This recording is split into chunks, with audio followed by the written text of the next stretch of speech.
All right, everyone, roll for initiative.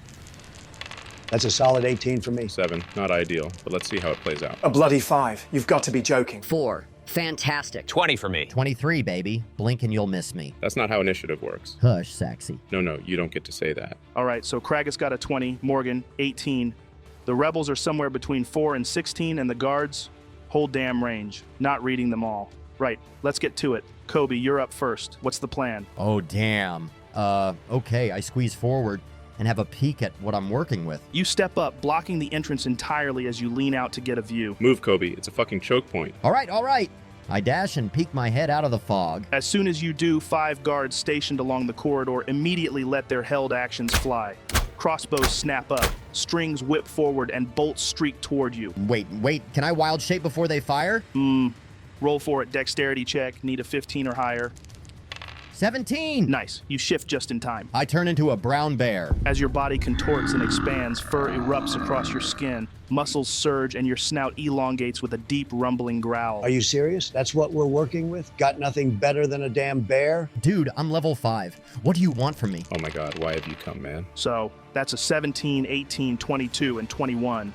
One of them jams his weapon with a natural one. Ha, sucker! Yeah, laugh it up. The rest still skewer you for 47 piercing damage. Oh, hell no. You barely have time to react before the bolts slam into your now massive form. Pain lances through your thick hide, but there's something else. Yeah, you feel the bite of steel, but the tips of these bolts are glowing green. Something's up. I dip back into the fog cloud and holler, magic bolts. They got goddamn magic bolts. Oh, sweet. And that's my turn, Joe. All right, Alden, you're up. I move over here and activate Blade Song, making my AC 23. Then I cast Haste on myself, pushing it up to 25. All right, you're a ghost on ice. That's your turn? Yep, that's my turn. All right, Cragus's turn. He moves his full movement here, pauses for a second like he's considering pushing through, but decides against clogging the choke point. He holds position. That's his turn. Icehold Guard 4 is staying exactly where he is. Morgan's turn. He shifts over here, right behind you, Saxy. Smart move using you for cover. Right, because he needs cover. All right, Tronald, you're up. I action dash over here, Joe, straight into the fog cloud, keeping low and quick. No need to be a glowing target for those magic bolts. I stop about 10 feet from Kobe, keeping my eyes peeled for anything nasty in the mist. As you sprint forward, your boots skid slightly on the icy stone, but you keep your balance weaving through the thick fog. That's my turn. Guard 1 and 7 are going to stay put. Not like you can see them anyway with the fog in the way. Rebel 4 moves up, slipping through the icy terrain and settling in next to Morgan, keeping close.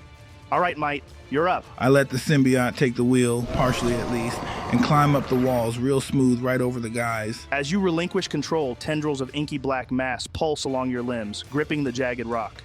Your hands and feet find unnatural purchase, letting you scale the icy walls easily whilst the mist coils around you, masking your movement. Then I pull out my Cartomancer card, feels real nice in my hand, and cast Shadow of Moil on myself. A shroud of shifting darkness erupts around you, swallowing your form in flickering black flames.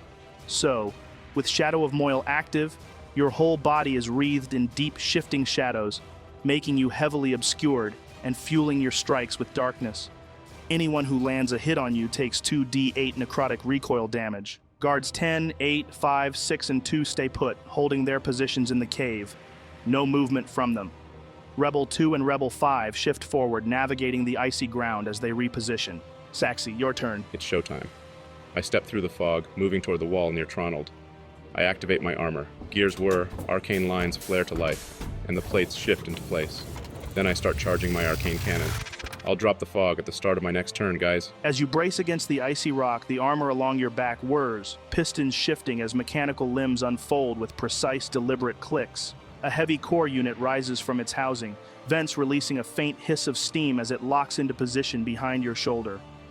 Arcane coils hum to life, pulsing with raw energy as the cannon begins to charge, the glow barely visible through the thick fog. That's me done, Joe. Rebel 1 moves down here near number 4. All right, it's your turn, Raarh. No point raging yet. I move over here, Joe, and activate my Sword of Nepthet Ka, channeling Holy Weapon through it. Then that's my turn. Raarh, you run forward, gripping the hilt of your blade, and the moment you call upon its power, the sword responds. Your blade surges with divine power, light spilling over the rocky ground, casting long, jagged shadows through the mist. Rebel 3 moves up, slipping into position behind Rebel 4, whilst Guard 3 and Guard 9 hold their ground, unmoving. All right, Celestia, you're up. I run beside Raarh and cast Blink on myself. As you move through the fog, the divine energy in your hands crackles and fades, replaced by the shifting pull of the ethereal. What about a healing word, Celestia, old pal? I'm being conservative, so sorry, but no. Oh, shucks. That's a 15 to blink out, Joe. The magic surges, and in an instant, pop, you vanish from the material plane, leaving nothing but the fading echo of your movement behind. All right, back to the top. Kobe, you're up. Well, I daren't fucking move because I'm just gonna die if I do. So, I'm gonna transform into a bear and run out hollering at number 10. Your form shifts again, bones snapping and muscles bulging as thick fur erupts over your skin. With a deep, guttural roar, you charge through the fog, barreling straight at guard 10. But once again, as soon as you emerge, you get attacked 5 times. So lucky. I rolled a 6, a 4, and a 2. The other 2 actually find their mark. That's 17 points of damage. Nice. Then I make 2 attacks towards this boy, guard 10. Neat. Nat 2 and a 21. 21 hits. That's 11 points of damage. Your claws tear into the guard, raking across his armor and biting into flesh. Guard 10 staggers back, the force of your blow making him struggle to keep footing. That's my turn. So, before I make my move, I just want some clarity on how you run hasted action, Joe. Right, I already know what you're going to ask. Yes, you can use your hasted action to cast a spell, but only if your standard attack is a cantrip or first level, same as the bonus action deal. So you couldn't cast 2 fireballs, but you could do a firebolt and a fireball. Make sense? Perfect. So with my 80 feet of movement, I run out and take a booming blade slice at number 9. You blur across the battlefield, your magically enhanced speed kicking up wisps of frost as you close the gap. Your blade hums with unstable arcane force as you swing. Natural 19. That's 15 damage, plus another 11 if he moves. Your blade slices deep, and the lingering energy of booming blade coils around the wound, vibrating with the promise of explosive force should he make the mistake of stepping away. Second attack, tainted 20. Just to double check, Joe, I can use booming blade twice, right? Yeah, that's one of your buffs. Sweet. So that's 13 damage with another 11 if he moves. Then I cast Fireball over here at 6, 7, and 8 using my hasted action. That's 33 damage. All 3 fail their dex saves. A surge of heat builds in your palm, flames licking hungrily at the air before you launch the fireball forward. It streaks through the cavern, a swirling mass of destruction that erupts into a violent inferno upon impact. Then I use Phantom Strike to teleport 10 feet over here next to this crate and use the rest of my 40 feet of movement to run up into number 6's face. Your form blurs again as you vanish in a whisper of arcane displacement, reappearing by the crate for barely a heartbeat before launching into another full-speed sprint, coming to a halt inches from guard 6. But as you do all that, Rebel 4, 5, 2, and 3, who all see you, release bolts your way. Highest roll is a 22, so they all miss. Good. Kragus moves up, stepping just in front of you, Saxi. He pulls out a longbow, nocks an arrow, and holds his action, eyes scanning the battlefield for an opening. Guard 4 breaks into a sprint before skidding to a stop. He raises his crossbow, takes aim at Kobe, and fires. 22 to hit. And 14 damage. The bear's still up, boys. Oh, great, we're saved. Morgan moves up, settling into position. He pulls out his bow, nocks an arrow, and holds his action, eyes locked on the shifting fog, waiting for the moment it clears. All right, Tronald, you're up. I'm going to hold a fireball for my action, Joe. You raise your hand, arcane energy coiling at your fingertips, ready to unleash devastation the moment you get a clear shot. That's my turn. So, with the fireball primed and ready, Guard 1 and 7 are up. Guard 1 shifts position, raising his crossbow and snapping off a shot at the only target in sight, Alden. The bolt sails wide with a 12, clattering uselessly against the icy rock. Guard 7 moves into position, crossbow already up. He fires. 11 to hit. Another miss. Another wasted shot as Alden practically dances between the bolts, untouchable. Rebel 4 moves swiftly, stepping behind where Celestia was before she blinked out of existence. He raises his bow, knocking an arrow, and holds his action. All right, Mite, you're up. I run here, not casting Hex since my shadow spell's already up. So I'll just make a booming blade attack on number 10. 20 to hit. And 17 damage alongside another 9 if he moves. Your blade carves through armor, the impact sending a concussive pulse into his body, locking the magic in place like an unseen landmine. Bonus action, I bite him. 19 to hit. That's 6 piercing damage. Blood sprays as your teeth rip into him, the wound raw and vicious. The guard recoils, instinctively trying to pull away, though every movement threatens to trigger the crackling, booming blade lingering around him. Guard 10 grits his teeth, blood running down his arm as he pulls out his sword and swings at you, Mite. With a 14, that misses, unfortunately. Don't say unfortunately, it's not nice. I'm not planning to be nice for this encounter, buddy. Fantastic. That's exactly what I wanted to hear. Rebel 2 moves behind Rebel 4, keeping close and holding his action. Guard 8 moves up next to you, Alden, sword flashing as he takes a swing, advantage on the attack. He rolled a nat 1 and a tainted 20, which still misses. Guard 5 moves into position, crossbow raised, and fires at Kobe. The bolt streaks through the fog and hits with a 16. And for 13 damage. Fuck, I'm back in Kobe form. Your bear form shudders and collapses, the magic dissipating as you drop back to your normal self. Guard 6 takes a swing at you, Alden. That's a natural 20. Wow, nice. Come on, I rolled a 4. That's only 11 points of damage. Give me a concentration save for haste. 16. I'm fine. Rebel 5 moves behind Rebel 2, keeping close and holding his action. Guard 2 shifts position, crossbow already raised, scanning for a target. No clear shot on Kobe, so he takes aim at you, Mite. Why would I be the default go-to? Maybe they're afraid of bears. Anyway, 18 to hit, Mite. Gets me. A bolt rips through the air, slamming into you with a sharp sting. That's 14 damage. Give me a concentration check. 11. Just passed. Mite, you steady yourself, shadows writhing around you as you fight to maintain control of the spell. Saxy, you're up. Wait, did you roll with disadvantage because of my shadows? Yeah, I did. Oh, just checking. All right, enough hiding. I drop the fog cloud and fire my arcane cannon, lightning shot, dead center in the middle of these fuckers. Should hit all of them. The fog dissipates in an instant, revealing the battlefield in stark clarity. Then with a deafening crack, your arcane cannon unleashes a torrent of searing lightning. A blinding white-blue surge rips through the cavern, illuminating jagged ice and rock as the charge explodes outward in all directions. So with their dex saves, only Guard 7 manages to dodge in time. Okay, that's 26 damage to everyone else and 13 to Guard 7. The cannon's detonation sends a violent shockwave through the cavern, the force rippling across the already fragile floor. Cracks splinter outward in a spiderweb of destruction before the rock beneath Guard 5 gives way entirely. For half a second, he hangs there, arms flailing, then the ground collapses, jagged shards of stone shearing apart beneath his boots. His scream is ripped from his throat as he plummets, body bouncing violently against the cragged walls of the pit, bone and steel alike snapping with sickening finality before he vanishes into the darkness below. Then I move here, steady my arm, and take an energy shot at number 3. 17 to hit. That's 10 damage. A high-pitched whine builds in your gauntlet as energy coils along the seams, condensing into a single focused charge. With a flick of your wrist, a pulse of raw arcane force erupts from your forearm. The blast slams into Guard 3's chest with a sharp, crackling impact, the force denting his armor and sending him stumbling back, boots skidding over the icy rock. He barely manages to keep his footing, a fresh scorch mark seared across his torso.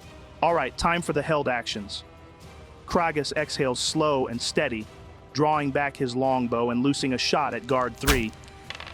That's a 22 to hit. He lets out a grunt of pain, staggering under the impact, but still standing. That's 14 damage. Morgan follows up, drawing back his bow and firing at Guard 3. 13 to hit misses. The arrow cuts through the air, but Guard 3 shifts just in time, the shaft clattering uselessly against the rock behind him. He rolled super low there. All right, enough waiting. I release my fireball, catching guards 1, 2, 4, and 7. That's 31 damage. Highest save was a 14. Does he pass? They all fail. Nice. You obliterate all 4 of them, Tronald, their bodies consumed in the firestorm, armor and flesh alike reduced to charred ruin. The force of the blast doesn't just scorch, it shatters, sending flaming debris in every direction. The already unstable ground beneath Guard 9 finally gives way completely. For a moment, he tries to scramble back, hands reaching for something, anything to hold on to. But the rock beneath him crumbles like brittle parchment, and he plummets, arms flailing. His scream barely lasts a second before his body slams against jagged rock on the way down, bouncing violently before vanishing into the abyss, leaving nothing but the echo of splintering bones. Ha! Nice! Now that's a fucking fireball! Careful. You're messing up the whole damn floor. Hey, you started it. Doesn't matter, just don't finish it. Rebels 4, 2, and 5 fire their bows at Guard 3. 2 and 5 have disadvantage due to positioning. Arrows whistle through the air. 2 shots go wide, clattering against the cavern walls, but 1 finds its mark. Rebel 4 hits with 7 damage. The arrow sinks into Guard 3's side, adding to the growing number of wounds. Right, that's the end of the held actions. Rebel 1 is completely choked in this funnel, no real room to maneuver. He pulls back his bow, aiming at Guard 6, disadvantage on the shot. The arrow streaks through the icy air but veers wide, clattering harmlessly against the cavern wall. All right, Raarh, you're up. Fuck these weaklings. I'm charging forward, Joe, and I throw my greatsword at number 3 as I run. 24 to hit. 16 base damage plus 10 holy weapon for 26 total. You tear across the fractured stone, and with a mighty heave, you hurl your great sword mid-stride, the massive blade spinning through the air like a whirling guillotine. It slams into Guard 3 with bone-crunching force. The impact is instantaneous. The great sword buries itself in his chest, the sheer force lifting him off his feet before slamming him into the cavern wall with a sickening crack. Ribs shatter, armor buckles, and the holy energy coursing through the blade erupts from the wound like a divine detonation. His body doesn't just hit the ground, it collapses, limbs twisting unnaturally, lifeless before he even has a chance to scream. The sword doesn't stay buried long. Its enchanted steel shimmers as it wrenches itself free, spinning back through the air and into your waiting grip, just as Saxi's enchantment intended. This whole returning thing is pretty neat. Never thought I'd be used this way. I'm off to find my dad, you lot. Don't run off, man. Stay together. They're weak as piss. I ain't wasting time. For God's sake. Just keep up with him, guys. Rebel 3's turn. He's far too blocked to even consider firing. He does nothing, stuck in the bottleneck. I blink back in, 10 feet over here. Then, I cast Firebolt at number 10. That's 26 to hit, and 14 damage. A streak of molten flame erupts from your palm, twisting through the air before slamming into Guard 10's chest. He barely has time to register the pain before it overwhelms him.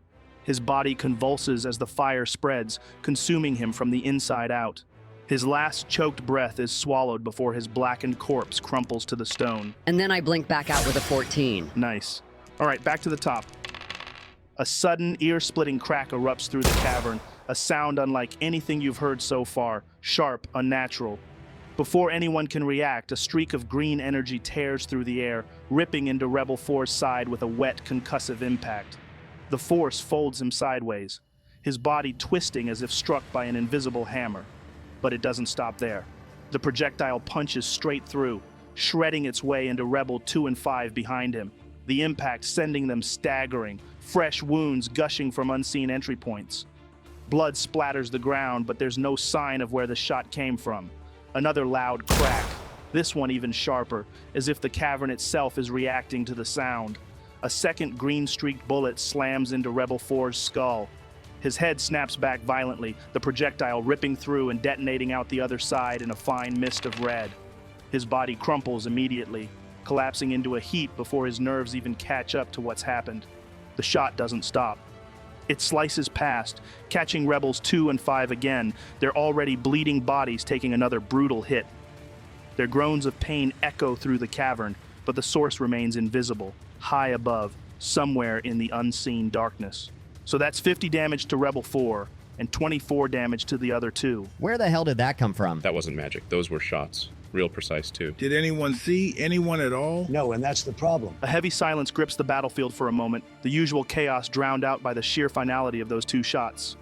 Kragus's head snaps toward the fallen rebel, eyes narrowing in horror before he bellows out, Taran! His grip on his bow tightens until his knuckles go white, but there's no time to process it. His instincts take over. All of you, get out of line of sight of that passageway, now! All right, Kobe, you're up. Joe, I run over here and take a look ahead, trying to see where the hell those shots came from. All right, give me a perception check. That's a 19 total, Joe. You sprint forward, boots skidding slightly on stone, and look through the passageway. The cavern stretches into another hallway-like chamber, rough and uneven, with jagged ice clinging to the walls. A worn stone staircase descends further into the unknown. At the far end, you catch sight of a narrow opening, but no movement, no sign of the attacker. All right, I'm going to cast Cure Wounds on myself. That's 9 health points healed, and that's my turn. All right, Alden, you're up. Booming Blade on number 6.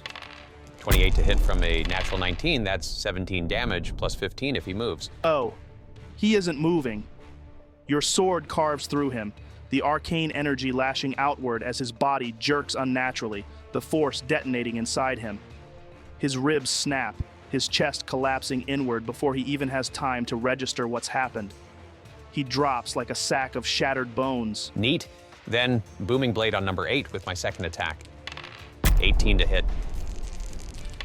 Only 9 damage, plus 7 if he moves. Your strike cuts deep, but this one clings to life. Alrighty then. Hasted attack, booming blade on 8 again. 25 to hit. And 18 damage. The energy around your blade detonates on impact. His body convulses as the arcane force bursts through his ribcage, sending a ripple of shattered flesh and bone outward in a violent shockwave.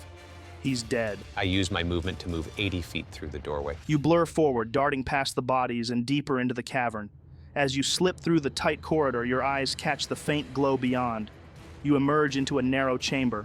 A second exit lies ahead, but it's quickly cut off by a solid wall of stone and ice. It feels strange here, as if something waits just beyond. Okay, well that's my turn. Kragus dashes 60 feet forward, moving quickly and staying low, all whilst keeping his bow ready. Morgan moves to the edge of the crevice, peering into the abyss below and then scanning ahead. His eyes narrow, adjusting to the dim light. Then he sees it. A faint glimmer, barely more than a pinprick against the darkness, nearly 200 feet away. It's subtle, a reflection of something metallic, shifting ever so slightly. It could be a weapon, a scope, a helmet. But it's there. I see him! Without hesitation, he nocks an arrow, adjusting for the extreme range. He draws back, loosing the first shot with disadvantage. 19 to hit. The arrow soars through the cavern, cutting the air in a perfect line, but at this distance, even perfection falls short. The shot goes wide, striking rock just shy of the target. Teeth clenched, he pulls another, looses it. 19 again. Exact same roll twice, a 13 and a 12. Crazy. So that's another near miss. The faint glimmer remains, unshaken, as if whoever or whatever is watching them isn't the least bit concerned. All right, Tronald, you're up. I'm going to move over here and send a fireball through the small hole to try and get the 2 I see. Just to let you know, Tronald, with its 150-foot range, you'd only clip one of them. Well, I should probably get out of their line of sight anyway. I'll dash another 30 feet, then cast Expeditious Retreat on myself to move another 30. You surge forward, the spell wrapping around your limbs like coiled energy, making your movement impossibly fast. But just as you reach your new position, you hear a voice. 2 of them are there. A response follows, calm, assured, right. Before you can process it, something metallic hurtles through the air. A small, dull sphere bounces off the wall 25 feet above you, ricocheting down. Then it lands, right on the stairs. Then, boom! The explosion tears through the chamber, a wave of heat and force erupting outward, shrapnel embedding into stone and flesh. I need a dex saving throw from you and Alden. 9, but I'm going to use lucky. Better, that's an 18. 26 for me. I'm going to need concentration checks from both of you. That's an 18 for my con save. And a 15 for mine. Anyway, Joe, what damage type is this, Joe? Fire. I'm going to absorb elements then. Same. Both of you brace, channeling the magic to buffer the worst of the impact, absorbing the fire's energy into your own arcane reserves. So that's 10 damage to each of you. All right, Mite, you're up. I'm going to use my feline agility to move over here next to Raarh. You ready to go, big boy? I don't know, am I? Because the way you're saying it sounded awfully sexual. Then I slap his big old butt cheeks and cast Dimension Door on both of us.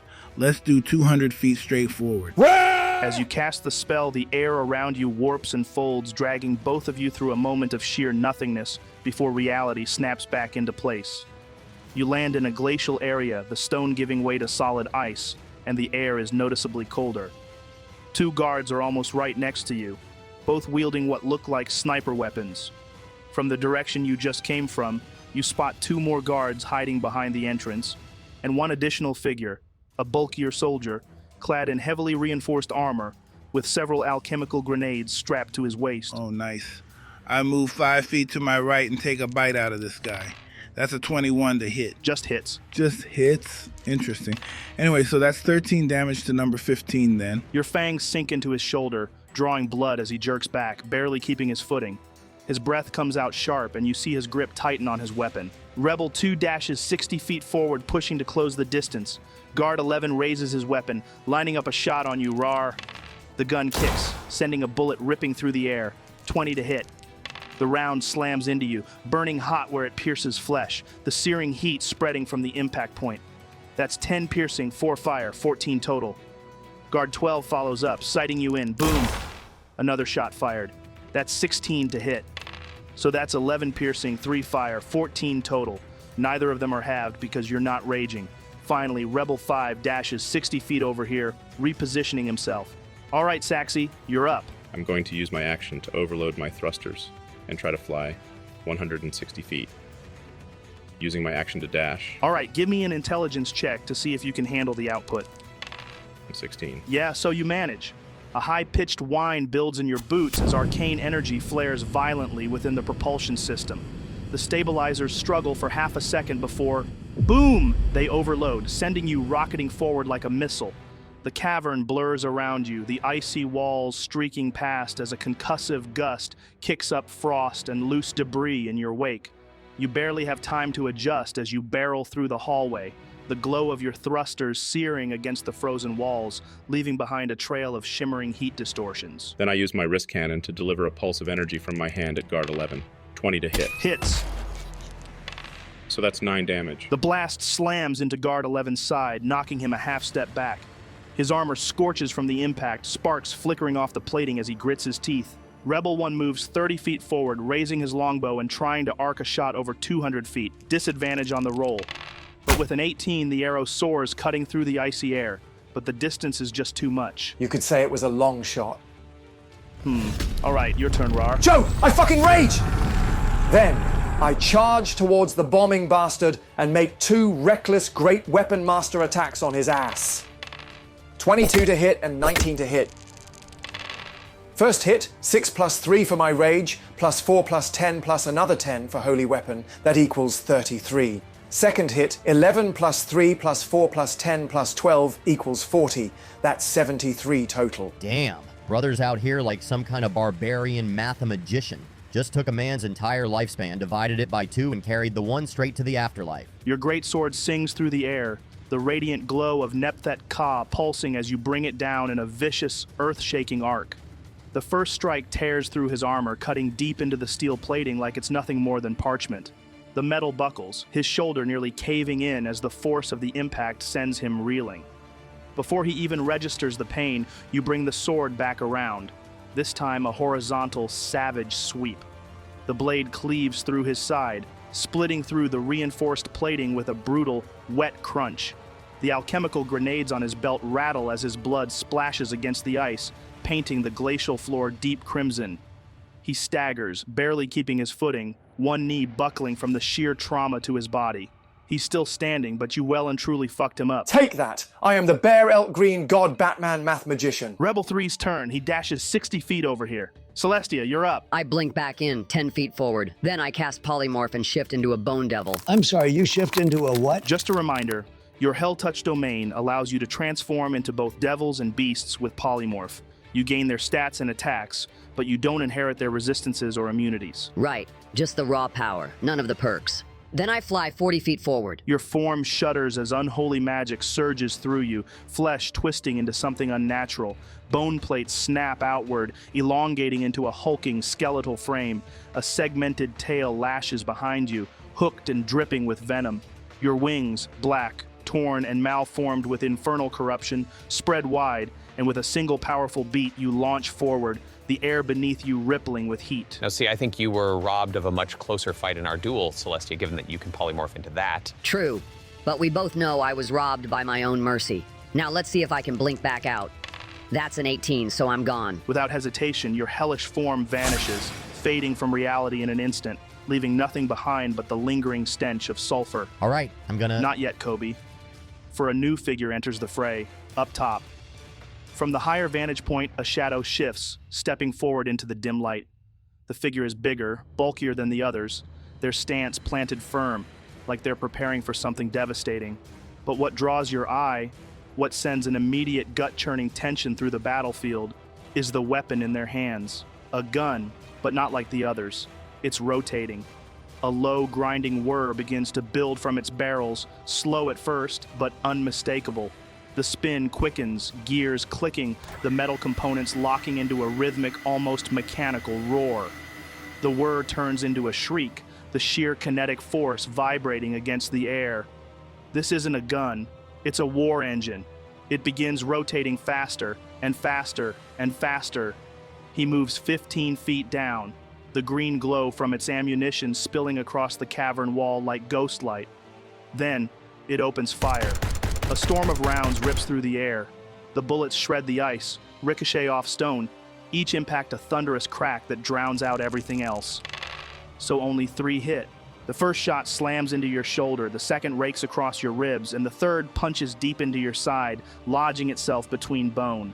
Even through the haze of rage, the pain is real, a white-hot burst that sets your nerves on fire. That's 26 points reduced to 13 because of your rage. The barrel's slow, smoke rising from the overheated metal as the figure moves back, disappearing behind cover, but the ringing in your ears remains. That was just a preview. I'm sorry, a preview of what? Yeah, guys, this is just getting worse the further we go. Maybe we should slow down a bit, move as a unit before we all get shredded. Kind of hard to move as a unit when half of you keep teleporting into hellholes or sprinting off like lunatics. Kobe has a really serious point. We're walking into a fortress, not some random bandit camp. They have snipers, explosives, now a goddamn rotary cannon. Maybe, just maybe, it's time to start playing smarter. They know we're here. There's not a moment to waste. My dad doesn't have time. And you don't have a plan. I do have a plan. I go through them, and I cut them I down. like that plan. Of course you do. Great, we'll write that one down in the tactical genius section. Run forward and get shot. Right next to don't get blown up and hope for the best. You think I care? I'm not leaving him to rot in some frozen hole. If you're too scared to move forward, then stay behind. No one's saying leave him, Raarh. We're saying don't get yourself killed before we even find him. Now it's Guard 13's turn. He winds up and hurls another bomb through the gap, aiming for all 3 of you, Tronald, Alden, and Saxy. Can I use a reaction to try and catch it, Joe? You want to catch it? Yeah, or at least block it with my body so it can't bounce to the rest of the guys. Bit unconventional, but sure, I like it. Give me a dex check. 18 total, but I'm adding Flash of Genius for a 23. Well, I was looking for a 20 or above, so nice. Saxy, the instant the canister clears the gap, instinct takes over. There's no time to think, only a split-second decision between survival and self-sacrifice. The metal cylinder spins mid-air, its alchemical core glowing a menacing green, the faintest hiss of pressure escaping as it arms itself. Saxy, you lunge forward, boots slamming against the ice as you intercept the bomb mid-flight. Your gauntlet clamps around it, the casing searing hot against the metal on your fingers. There's no chance to throw it back, no chance to mitigate the explosion. The best you can do, the only thing you can do, is absorb it. The bomb detonates right in your grasp. Searing heat erupts, a shockwave blasting into your armor as molten fire engulfs you. The sheer force slams into your chest, driving you back a step as your thrusters flare wildly, struggling to compensate for the impact. Sparks explode from your gear, your visor flashing with damage alerts, but the fire never spreads beyond you. Give me a dex saving throw. Seems pretty irrelevant given the circumstances, but I'll gift it you for thinking outside the box. That's a 22. Nice. So you pass. You, and you alone, Saxy, take 25 points of fire damage. You goddamn hero. For real, man, that would not have been pleasant. Meh, no problem. I protect my friends. Guard 14, the sniper, moves 30 feet right and takes a shot at you, Mite. 5 plus 8 for 13 total. Misses. A sharp crack rings out, but the shot goes wide, ricocheting off the cavern wall. Guard 15, also a sniper, moves 30 feet over here. Mite, give me an attack of opportunity. Oh, you shouldn't have done that, nat 20. Jesus, all right, roll damage. No Jesus here, Joe, just me. That's 14, plus my symbiotic bonus, plus dex. That's 20 total. As the sniper tries to reposition, you lash out, your symbiote writhing as your claws sink deep into his side. The impact twists his body mid-step, forcing him to stumble forward, his breath coming out sharply as fresh blood splashes across the ice. He steadies himself, still moving, and takes a shot at you, Mite. Natural 19. Wait, was that with disadvantage because of my shadows? No, it wasn't. You're right. Let me roll again. That's an 18 total. Still hits. Damn, Joey's trying to well and truly fuck me up here, guys. It's your responsibility to remember your shit. If you forget, don't expect me to remember, but feel free to call me out on something if I do forget. Well said.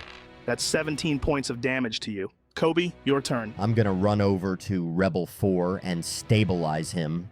I'm useless in this fight, guys. I'll just hang around at the back and play recovery. How do you plan on stabilizing him? He got shot in the head with a sniper. Listen, Joe, I don't know what kind of life you've lived, but back where I'm from, a mummy's kiss could fix a damn compound fracture. I'll resort to that if I have to. Gotta seal in the life force, you know? All right, give me a medicine check for mummy kisses then. That's a 21. So, somehow despite all logical medical reasoning, you feel a pulse.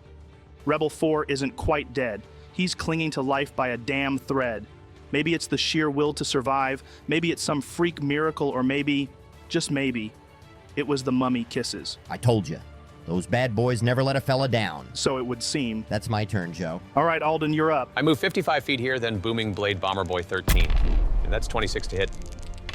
And 16 damage. Alden, you weave through the battlefield and drive your short sword straight into his chest.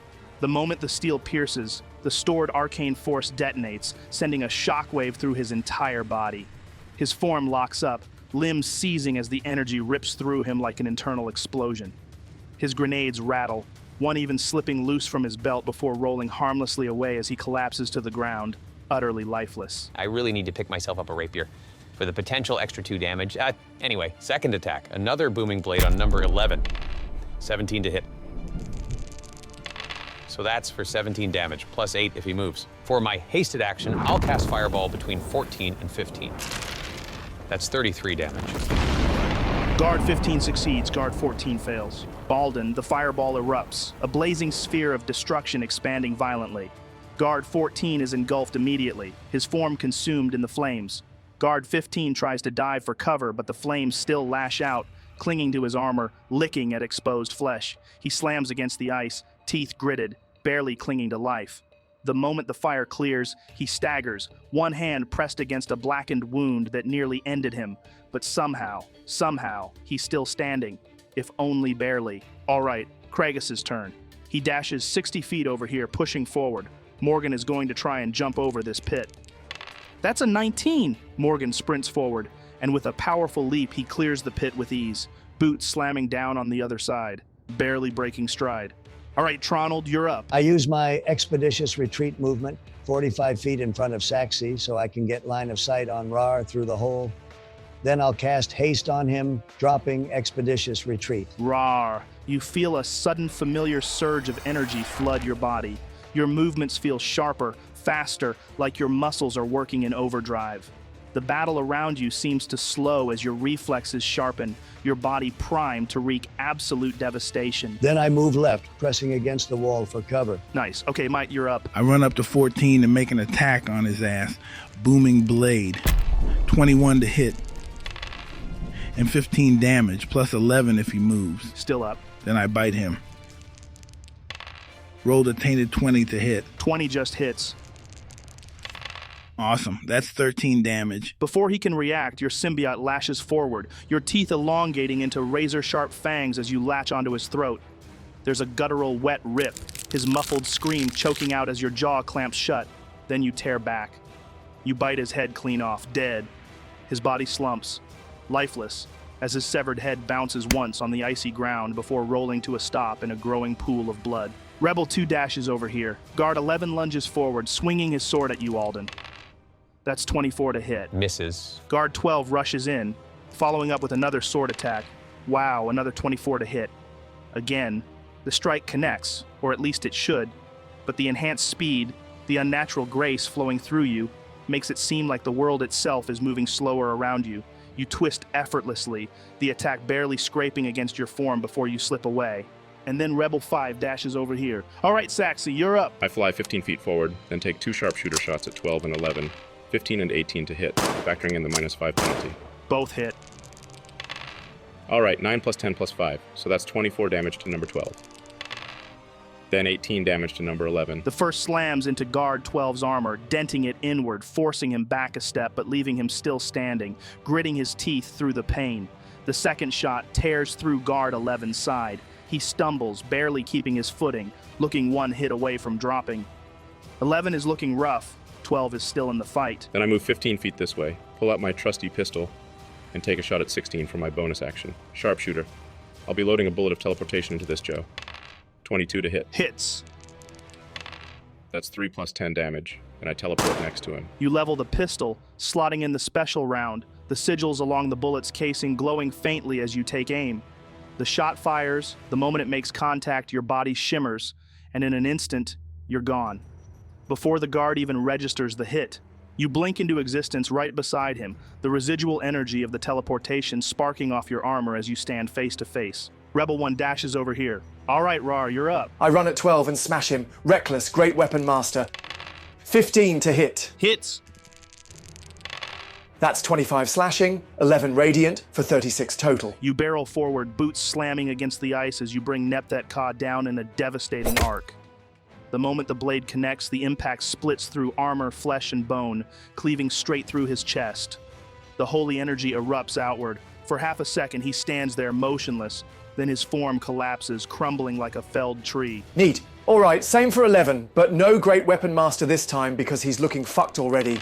That's 25 to hit. 16 slashing and 6 radiant for 22 total. The impact sends him hurtling backward, his body twisting midair. And the moment he touches the ground, Alden's booming blade detonates. The echoing thunderclap rattles through the cavern as his remains scatter across the icy terrain. Then I move 25 feet up this way. So Rebel 3 dashes over here, moving next to the entryway but not blocking the funnel. All right, Celestia, you're up. I blink back in, 10 feet forward, then dash 80 feet using my action. Hey there, Tronald. Oh, hey, Celestia, what the fuck are you? I'm bony. Rolled a 5, so I don't blink. All right, guard 16 is up. He's going to try and move away from you, Saxy. Attack of opportunity. Fuck. Natural 1. Yeah, so you whiff completely. Blade swings wide and he slips right past you, managing to get over here. Then, a familiar whirring noise builds again. The barrels of his rotary gun begin to spin, faster and faster, the mechanical grinding echoing through the cavern as the chamber loads fresh rounds. Oh wow. Only one bullet connects. Neat. This is scuffed. Huh. The first few shots spray wildly, ricocheting off frozen stone and shattering chunks of ice into the air. But one round finds its mark, the green-lit bullet punching into your armor, sending a sharp jolt of pain through your ribs. That's 11 points of damage to you, Saxy. All right, top of the round. Kobe, you're up. And I'll pat Rebel 4 on the cheeks and say, you just stay here, sweetie. Then I dash 60 feet up. I don't think he has much of a choice, Kobe. Anyway, Alden, your turn. I use my 80 feet of movement to get behind Saxy, then make a firebolt attack on 16. That's 27 to hit. For 16 damage. Hasted attack. Ew. Natural 1. Kragus dashes up here, but realizes he can't get through without blocking the way, so he holds position. Morgan dashes 80 feet, pushing forward. All right, Tronald, you're up. I move up here, Joe. Then I cast Vortex Warp on Celestia, moving her 90 feet up, right about here. A pulse of arcane distortion ripples around Celestia as the spell takes hold, reality warping and twisting around her. In an instant, she is yanked forward, space itself bending to Tronald's will before snapping her back into existence 90 feet ahead. Damn, thanks for that, Tronald. Guess it's a good thing you failed that blink, huh? True. Kobe, you hear a muffled scream from behind you. Wet, gurgling, the kind of sound that only means one thing. You whip around, and that's when you see it. The glint of steel, slick with fresh blood. The rebel you just saved, the one whose pulse you brought back, is jerking violently as a blade is ripped from his throat. The life you had just given is stolen away in an instant. Standing over him is a new figure, clad in the same ice-hold armor, but this one isn't holding a sword. He's already sheathing it, because he knows the job is done. His eyes flick straight to you. A smirk. He doesn't run. He strolls forward, and he's not alone. Reinforcements have arrived. 4 guards, cutting off your retreat. You're bottlenecked. No way back. No easy way forward. You're being flanked. And before you can even shout a warning, they fire. Oh no. Reinforcement 2 fires a crossbow shot at you. 18 to hit, which hits. A bolt hisses through the air, the whistling sound barely registering before it punches into your side, burying deep between your ribs for 13 damage. Oh, fuck! Reinforcement 3 fires, 20 to hit. The second bolt follows, striking lower, just above your hip, driving another wave of burning pain through your gut. That's 12 damage. Oh, hell no. Reinforcement number 4 fires, and with a 13 to hit, that misses. Thank the green god. All right, Mite, you're up. I move 40 feet over here, engulfing Alden in shadow too, so they can't attack him easily. What, because he needs the extra AC buff? Listen, you're not wrong, but disadvantage on an AC of 25 never hurt anybody. Then I cast Eldritch Blast on number 16. That's a 23 and 22 to hit. Both hit. That's 16 damage. From within the writhing darkness, your symbiote surges, tendrils crackling with energy as you unleash 2 spiraling beams of pure eldritch force. The first blast smashes into Guard 16's chest, his body jerking back as his armor buckles inward from the impact. The second follows immediately, striking dead center. He's still standing, but he felt that. Rebel 2 moves back into the room and fires an arrow at reinforcement 1. 20 to hit, and 9 damage. Rebel 5 moves down here and fires an arrow at reinforcement 3. Nat 20. A perfect shot. The arrow pierces straight through the weak spot in the guard's armor, punching deep into his chest with a sickening crunch. Blood spurts out, his body jerking violently. That's 13 damage. All right, Saxy, you're up. I want to overcharge my hand repulsion and fire at 16, the one with the Gatling gun. Roll it. That's a 17. Yep, you manage. Your gauntlet hums violently, the coils inside overloading as the energy builds beyond its normal capacity. Sparks spit from your palm, the repulsor glowing blinding white as the charge reaches critical mass. 16 to hit. Hits. Awesome. So that's 17 points of damage. The moment the blast fires, it doesn't just hit, it tears straight through him. The sheer force of the overcharge rips a hole clean through his torso, the exit wound blasting out the other side in a charred, gaping crater of flesh and armor. His body locks up, the Gatling gun still spinning uselessly, the barrels whirring as he slowly collapses, his weapon tumbling from his lifeless hands. The impact against the ground echoes, the sound of the gun's final rotations fading into eerie silence. Good riddance. I move another 20 feet up. Do I see anyone else? Yes, you do, and he's wielding another strange device. Oh, for God's sake. I make 2 shots at that guy then. Sharpshooter using burning bullets from my enchanted pouch. 13 and 20 to hit. Both hit. So that's 25 damage for the first, 26 for the second. Saxy, with those 2 shots, you devastated him. But this guy, he's built different. Lower AC, but he's got a lot more health points. Oh. Rebel 1 moves here and fires a shot at reinforcement 1. That's a 12, so he misses. Now it's Guard 17's turn, the one you just spotted, Saxy. He moves down the path, weapon lowered at his waist, his stance wide and braced for recoil. The weapon in his hands is different. It's not a rifle, not a crossbow, but something shorter, heavier, with multiple barrels lined in a row, glowing green along the chambers. The air around the weapon crackles with arcane energy, the inside of the barrels churning with luminescence. Whatever this thing is, it's not precision-based. It's built for sheer devastation. He raises it, and at point blank, he fires. That's a 22 to hit. Hits. A deafening boom fills the cavern as a cluster of glowing green fragments erupt from the weapon, the blast scattering wide but concentrated enough that it smashes directly into you. The impact slams through your armor, kinetic force hammering into your ribs. Arcane energy surges through the wounds, the green glow flickering in the impact points before dissipating. That's 24 damage. I'm rough, guys. Really, really rough. Have you tried not being? Oh, wow. Yeah, let me just flip the invulnerability switch real quick. Thanks, Raarh. You're a fountain of fucking inspiration over there. You know, the more and more we keep fighting, the more residuum is starting to feel like warpstone. And these Icehold guards are giving me some serious Skaven vibes. Anyone else getting that? I mean, now that you say it, yeah.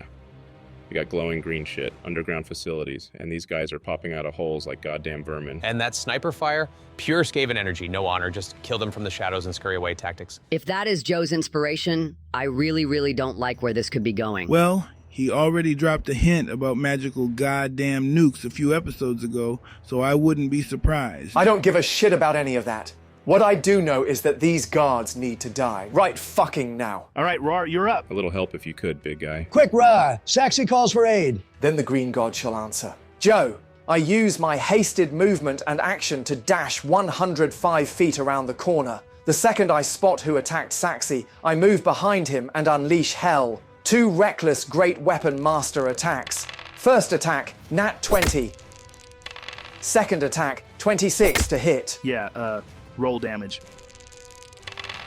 Nat 20 was 61 total damage. Second attack was 32 total damage, so 93 damage total. You tear around the corner, boots slamming into the ice as you lock onto your target, the bastard that nearly dropped Saxy. He barely has time to react before Nepthet Ka comes crashing down. The first swing isn't just an attack, it's a fucking execution. The blade rips through his back, severing the spine, bursting out the other side in a spray of red and glowing green residue. His weapon clatters to the ground, his legs collapse beneath him, but you're not done. The second blow comes down like a guillotine, cleaving him clean in half, the 2 halves of his body hitting the ground separately, entrails steaming against the frozen floor. His armor cracks apart, and the light fades from his eyes before he even understands what just happened. Do you have any healing, Raarh? Dunno, I could spit on you, see if that works. Don't think that'll do the trick. Thanks, but no thanks. Well, fine. Ungrateful fucker. Joe, I use the rest of my movement to move past this wall and see what I can see. Raarh, you get 35 feet out of your remaining 55. You have 20 left, and then you see it. The moment you step forward, everything else fades. The battle, the shouting, the chaos, it all becomes background noise. Because in front of you is hell. The first thing you notice, prisoners. Dozens of them, maybe more. Shackled, separated into groups, some barely standing, others too weak to move. You can feel their hollow stares, their bodies withered, broken, their chains rattling as they shift uneasily. But your focus shifts past them to the thing that matters most. You see your father. He stands behind a towering figure, the man Tronald saw in his scrying. Thick black armor, its surface pulsing with veins of sickly green energy, the glow almost alive, slithering through the plating as if flowing through his very blood. And then, the next thing you see, 14 crossbow bolts flying straight at you. Well, fuck. So out of the 14 shots, only 2 miss. The moment you register the barrage, it's too late. The first wave of bolts slams into you, each impact ripping through your flesh, the sheer force of the volley staggering you. Bolts bury into your shoulders, thighs, side, the pain stacking with every hit, but your rage keeps you standing. Blood drips from your wounds, steaming against the ice as you grit your teeth through the pain. That's 92 points of piercing damage, halved to 46. I don't feel too good. Then the main guy in black armor also fires at you. What he fires is closer to a hand ballista than a crossbow. So, with a 19 to hit, a low thunk sounds as a massive, reinforced bolt fires straight at you, the force behind it enough to punch through plate armor like butter. You barely get time to brace before it slams into your gut, the impact forcing you back a step, the bolt making its way fully through and slamming into the icy wall behind you.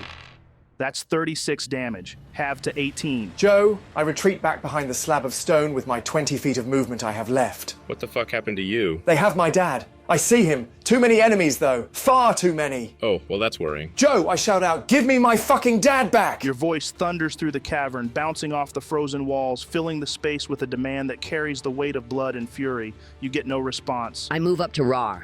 What the hell happened? Bolts. Just a few bolts. You look like a goddamn pincushion. That's a solid 12 bolts still sticking out of you. That's not a few, Raarh. Good. Then they know what's coming. All right, I love the whole unstoppable war machine vibe you're going for, but maybe let's not die immediately while doing it. Well, I can't heal in this form. We've got to wait for the guys. There's no way we can rush this. We wait for the others. So I don't do anything with my action, Joe. I just wait here, behind cover. Yeah, just hold on. We're gonna wrap up these reinforcements, then make our way to you. Just sit tight. Now it's the man in black armor's turn, and all the other guards.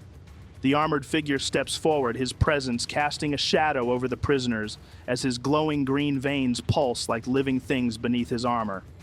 He doesn't rush. He doesn't need to. His movement's calculated, as if he already knows exactly how this fight will end.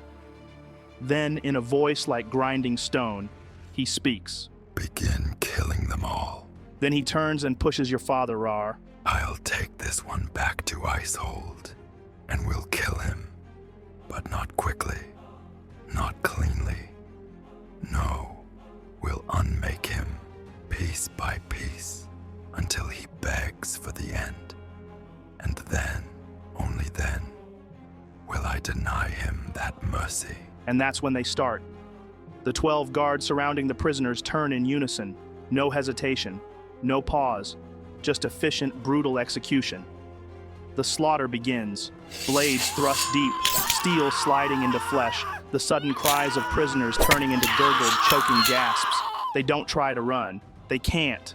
A woman screams, her hands raised, a plea that is answered only by a sword through her gut, the blade twisting before she is kicked off the steel like nothing more than refuse. Another prisoner is dragged to his knees, the guard behind him pressing a dagger to his throat, holding just long enough for him to feel it before ripping across. 12 bodies hit the ground in less than 2 seconds. The 2 other guards begin dragging your father, his eyes rolled back, barely conscious, body limp, as if his mind is already half gone. The armored figure follows, his pace measured, his gaze still locked onto you, even as he begins to disappear behind the ice. And then, just before he vanishes completely, He tilts his head, just slightly. A silent message. A challenge. Come and get him. Then they vanish behind a chunk of icy rock. No! Why aren't they rushing us? Why is he taunting you, Raarh? And why the hell are they focusing on the prisoners? Yeah, this isn't just battle tactics. This is something else. They're stalling. He's not just fighting, he's playing with us. No, he's already won something. Kobe, it's at this point you see 4 more reinforcements emerge, crossbows at the ready. Oh, fuck. Change of plan, guys. We won't be able to help anytime soon. The bastards are... Wait, what's the word for when you're trapped between 2 armies? Bottlenecked? No. Bottlenecked is when you're funneling through a tight space. This is more like a... Like a fucking ambush. This is bad. Really bad. Hold on, are these just reinforcements, or was this whole thing planned? Planned how, though? How and why would they even know we were coming? I don't know, but the fact they singled out Raarh's dad, had him already in position, and then made a whole bloody show out of it, that screams to me that they did. So this is about Raarh. Why? How the fuck would I know? And with that, the 4 new guards take their positions, crossbows raised. Reinforcement 5 takes a shot at Rebel 1. 19 to hit. That's 9 damage. Reinforcement 6 also fires at Rebel 1. Natural 20. The bolt drives straight into the same wounded shoulder, punching straight through the muscle and out the other side. Rebel 1 lets out a choked grunt, knees buckling as the impact nearly drops him to the ground. That's 13 damage. Reinforcement 7 takes a shot at you, Kobe. That's 22 to hit. Definitely hits. So that's 6 damage to you, Kobe. Reinforcement 8 fires at Rebel 5. 13 to hit. Misses. It zips past, striking nothing but empty air as Rebel 5 ducks just in time. Guys, there's too many. We need to fall back. Retreat further into the mines. Joe, I clap my hands together, feeling the pulse of nature surge through me, and I slam my palms down toward the stone. Dark green vines burst forth, twisting into a barbed snare. I'm casting spike growth over here to block their advance. As soon as your hands strike the ground, a sudden shockwave of energy rips through the stone. The floor shudders, cracks spreading outward as thick thorned roots explode from the ground, snapping and twisting into a tangled mass of jagged brambles. Within seconds, the entire entrance is choked with razor-sharp vines, turning the once passable route into a death trap. Kragus, we need you here now! Kragus's head snaps toward you, taking in the new battlefield. Damn it, this is turning to shit fast. Then I turn and run 30 feet backward, deeper into the mine. I run 80 feet this way, Joe. See what we're up against. Can I use a free action to shrug a superior healing potion off my belt and drop it on the floor? Sure. Then I use my hasted action to dash forward, getting here. For my bonus action, I'll Phantom Strike another 10 feet closer to guard 31. Then I cast Steel Wind Strike on him. Question, Joe, how are you managing Steel Wind Strike? Is it everyone within 30 feet of me? No, I'm doing it like a domino effect. The second person you attack has to be within 30 feet of the first. The third has to be within 30 feet of the second, and so on. That's awesome. Okay, so I'm going full Captain Levi, making my way towards the Beast Titan, slashing through 31, 30, 29, 28, and 27. Roll to hit. Lowest roll was a 17. All hit. Nice. That's 42 points of damage to each of them. Alden vanishes. A heartbeat of silence. Then the air splits apart as Alden tears through the battlefield, a blur of silver and motion. His blade flashes. The first strike rips into guard 31's chest, carving through armor and flesh before Alden twists past him, his momentum already carrying him forward. 31 staggers, blood gushing, but he doesn't drop, yet. Then 30 takes the next hit, the blade slamming into his gut and ripping upward in a brutal arc, sending him reeling, but he remains on his feet, barely. Before either of them can recover, Alden is already on to 29, then 28, then 27, each strike leaving deep, gaping wounds, carving through them with surgical precision. As Alden reappears, 5 guards stand, all gasping for breath, blood dripping from their wounds, bodies barely holding together. None of them are down yet, but they are all one step from the grave. Kragus, after listening to you, Kobe, moves 30 feet down and lines up a shot at reinforcement 2. He doesn't waste time. His bow rises in one smooth motion, the arrow already loosed before most would even finish aiming. 25 to hit. The shot cuts through the air and slams into reinforcement 2. That's 13 damage. Kragus doesn't pause. He looses a second shot, the arrow whistling through the frozen air before embedding itself just below the first wound for 10 more damage. Morgan also moves back, repositioning alongside Kragus before drawing his bow. Without hesitation, he releases 2 arrows, both aimed straight at reinforcement 2. That's a 22 and a 15 to hit for 21 damage total. All right, Tronald, you're up. You guys have that handled, right? Not really, but you guys focus on the mission. I'm sure we'll manage. All right, well, in that case, I'm going to action dash further up. Then Misty Step another 30 feet forward. Reinforcement 1 pushes forward, stepping straight into the thorned hellscape of spike growth. Jagged vines rip into his legs, shredding fabric and tearing flesh as he forces himself through. 10d4 damage. That's 24 total. Still standing, he raises his crossbow and fires at Rebel 1. Hits with a 16, and for 11 damage. Reinforcement 2 follows. But with 21 damage from the vines, he doesn't make it far before the thorns tear him apart. He collapses mid-stride, body snagged, his last breath hissing between clenched teeth before the brambles drag him down. Dead. Reinforcement 3 takes 4 damage as he moves over here. Then he takes a shot at Rebel 5. That hits, and for 9 damage. Reinforcement 4 takes 9 points of piercing damage as he runs over here, before also taking a shot at Rebel 5. But that goes wide, missing, with an 11 to hit. I dash over here, blocking this passageway with darkness from my shadow of Moyle, at least from this angle. Then I cast Healing Word on Raarh. 8 points of healing. Thank you, Black Pudding. What are friends for? Rebel 2 and Rebel 5 reposition before firing their shots.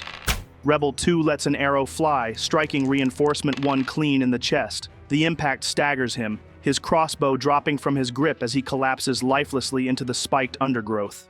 Dead. Meanwhile, Rebel 5 lines up a shot at Reinforcement 3. That's 11 points of damage. All right, Saxy, you're up. I channel my techno-magic, pressing a hand to my chest and flooding my body with energy. Cure wounds at level 3, healing 24 points. A warm golden glow pulses through your armor, circuits and arcane lines flaring as your wounds begin to mend. The pain in your ribs eases, the torn flesh knitting back together beneath the plating. Then I fly past Mite's darkness, lining up my wrist blaster and firing an energy shot at 31, not overloaded. That's a 21 to hit, which hits. And for 10 damage. The blue-white beam erupts from your gauntlet, streaking across the battlefield. It slams straight into 31's faceplate, the metal glowing red-hot for an instant, and then, with a crack, the heat bursts through the steel, vaporizing half his skull in a spray of molten fragments. His body locks up, stumbling half a step forward, then collapses face first, steaming into the frozen ground. Dead. Then I fly 10 feet back into the darkness, vanishing into the shadows. Rebel 1 draws back his bowstring. Damn. Natural 1. So, the moment he looses the shot, a sharp snap echoes through the cavern. His bowstring snaps clean, the arrow clattering uselessly to the ground. He stares at his weapon for half a second, then looks up, taking in the battlefield. A moment of silence. Then he smiles. For the cause. My brothers. With a swift motion, he drops the broken bow, drawing a short sword instead, and sprints forward 30 feet, charging straight toward Reinforcement 4, blade ready. I use my hasted action to grab that healing potion Alden dropped and down it in one go.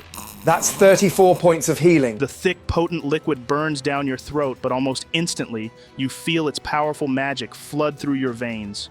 Your wounds tighten, the pain dulling as your muscles surge with renewed strength and fury. Then I use the rest of my movement, 75 feet, straight toward my dad. I'm running full speed, Joe, straight for him. Father! Oh, come on, man. What the fuck? As I run, I hurl my sword of Nepthet Kar at number 27, next to Alden, just to keep my rage alive, and hopefully kill him. 23 to hit, so that hits, and 21 points of damage. Raarh! You burst forward, boots pounding against the frozen floor as you cut through the battlefield like a storm. Then, you throw your blade with all of your rage. The greatsword spins through the air. The man turns just as the blade punches straight into his chest, the force lifting him off his feet as he slammed backward. The sword buries itself deep, pinning him to the frozen wall behind him like a trophy mount. Then his head slumps forward, dead. The blade wrenches itself free, its enchanted magic pulling it back through the air, spinning, twisting, before landing perfectly back into your grip. Rebel 3 fires an arrow at Reinforcement 3, but the shot goes wide, the arrow skittering off the icy rock. All right, Celestia, you're up. Well, seeing as Raarh's doing this, I guess I've got a meaty enough health pool to follow suit. I move up here, Joe, using my action to dash, and that's my turn. You soar forward, your massive bone devil wings slicing through the air as you glide across the battlefield. Now for the man in black armor and all the guards in this chamber's turn. The man and his 2 guards move completely out of your line of sight, Raarh, vanishing deeper into the tunnels, dragging your father with them. You and Celestia brace yourselves, expecting the rest of the guards in the chamber to turn on you to engage in combat, but they don't. Not even a glance in your direction. They don't react at all. Their orders were given, and they intend to follow them to the letter. With brutal efficiency, they begin executing prisoners once more. Crossbows fire, blades swing, desperate screams echo as bodies crumple to the ground. 11 more lives are snuffed out in an instant, the cold stone floor growing slick with blood. What the fuck is this? Why are they doing that? It's a message. That guy in black is saying, either you chase us or you let these people die. I'm shocked he's going with such an all-or-nothing tactic. Honestly, I think we've got enough people to do both, especially if we split. Not sure what he's hoping to achieve, especially with Raarh's movement speed. That's what I don't like. This whole thing has felt like one big trap, and Raarh's running straight into it. Why else would they literally wait for us to arrive, and then begin retreating and killing?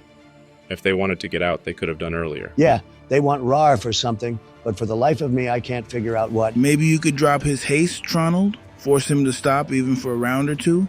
Might give us a chance to rethink this. And take away his shot? No, it might be a trap, but that's his father. We will never get this chance again. If we hesitate now, it's over. I'm not going to be the one who takes that from him. Raarh knows it could be a trap. He's not an idiot. But he's willing to take that risk because to him, the risk is worth it. So why the hell should I be the one to stop him? Because maybe that's exactly what they want. They're forcing his hand. And yet, none of us can blame him for taking it. Reinforcement 5 pushes forward, wincing as the thorns tear into his legs, vines coiling around his armor like hungry serpents. 22 thorn damage. He raises his bow, lining up a shot at Rebel 1. The arrow flies true, punching clean through his chest. He staggers, eyes wide as his blade slips from his fingers. He lets out a shallow breath, one last fleeting moment of defiance on his face before he collapses, still. His fight is over. Reinforcement 6 follows suit, pushing through the brambles. The vines claw at him, cutting deep. That's 9th thorn damage, but he keeps going, his bow already drawn. He spots you, Kobe, and fires. That's a 24 to hit. And 7 damage. Give me a concentration check, Kobe. That's a 4. The moment the arrow punches into your side, pain flares through your ribs, and in that instant, your control falters. The brambles wilt, the thorned vines shriveling away, vanishing into the stone like they were never there at all. I'm looking pretty goddamn awful here. Reinforcement 7 takes position, an arrow already knocked and loosed before Rebel 5 even has a chance to react. Uh-oh. Natural 20. For 17 damage. The shot finds its mark, burying itself deep into his chest. Rebel 5 lets out a sharp exhale, his legs giving way beneath him as he crumples to the cold, blood-soaked ground. His fingers twitch, as if trying to pull his bow one last time, but the strength never comes. Reinforcement 8 moves in, short bow already drawn, locking eyes on you, Kobe. I'm sorry, buddy. That's a 17 to hit. And 7 damage. I'm down, Joe. The arrow slams into you, and for a moment, the world is just noise. The distant ringing in your ears, the blurred edges of movement as your vision tilts, your knees giving out beneath you. The cold rushes up fast, your body hitting the stone, blood spreading beneath you as the sounds of battle grow muffled, distant. You can hear your own heartbeat, slowing, fading. Kobe, you're making death saves now. Well, perfect timing, huh? Couldn't have lasted one more guard, could I? Anyway, that's a 14 on my save, 1 pass. Nice. Alden, you're up. I cast Scorching Ray using my hasted action, targeting 28, 29, and 30. Like, that's a 15 to hit on 28 for 9 damage. A 21 to hit on 29 for 7 damage, and a 24 to hit on 30 for 11 damage. The first ray sears through the air, slamming into 28's chest. His armor warps and blackens, the heat boiling flesh beneath the steel. Dead. The second bolt of fire does damage, but he's still standing. The third blast strikes 30 square in the head, the force snapping his neck back as the heat ignites the cloth beneath his armor. He stumbles once, then collapses into a motionless heap, dead. Then I Phantom Strike forward 10 feet, close the gap another 5 feet, and hit 29 with a booming blade. That's a 17 to hit. and 9 damage. Claiming 2 lives wasn't enough for you, so you rush forward, your blade humming with arcane energy as you drive it deep into 29's ribs.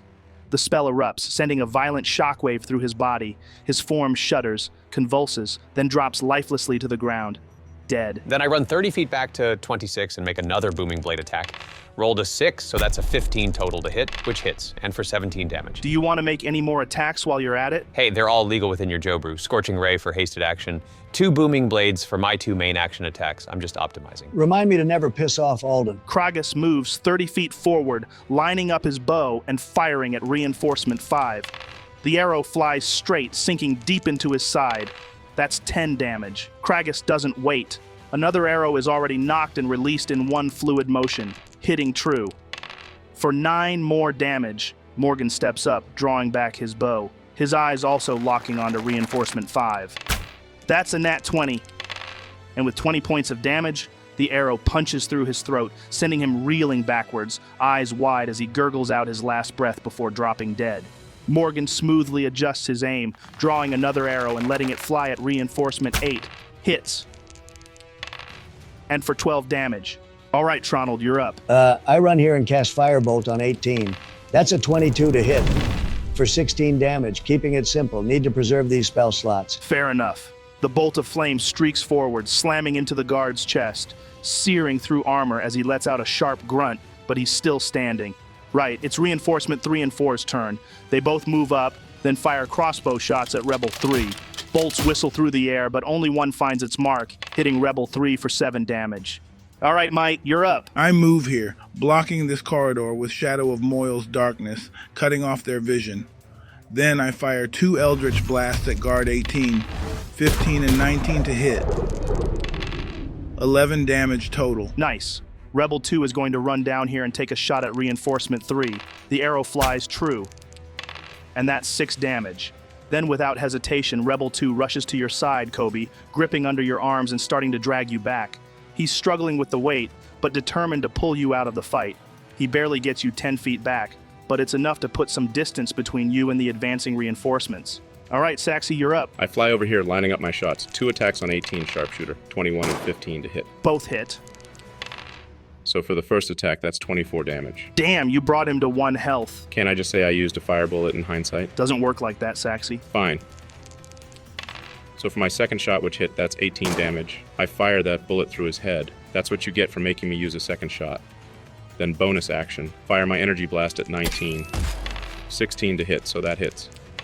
And 9 damage. All right, Raarh, you're up. I sprint forward at full speed, haste pumping through my veins, driving me faster, straight after my dad. As I run, I hurl my great sword toward 22, keeping my rage alive. That's 23 to hit for 26 damage. Joe, can I throw this multiple times? Yeah, dude. Of course you can. It returns to you immediately so you can use all your attacks. Oh, right then, throwing it again. 21 to hit. 18 damage. He's still up? Yeah. Then one more time. Hasted action.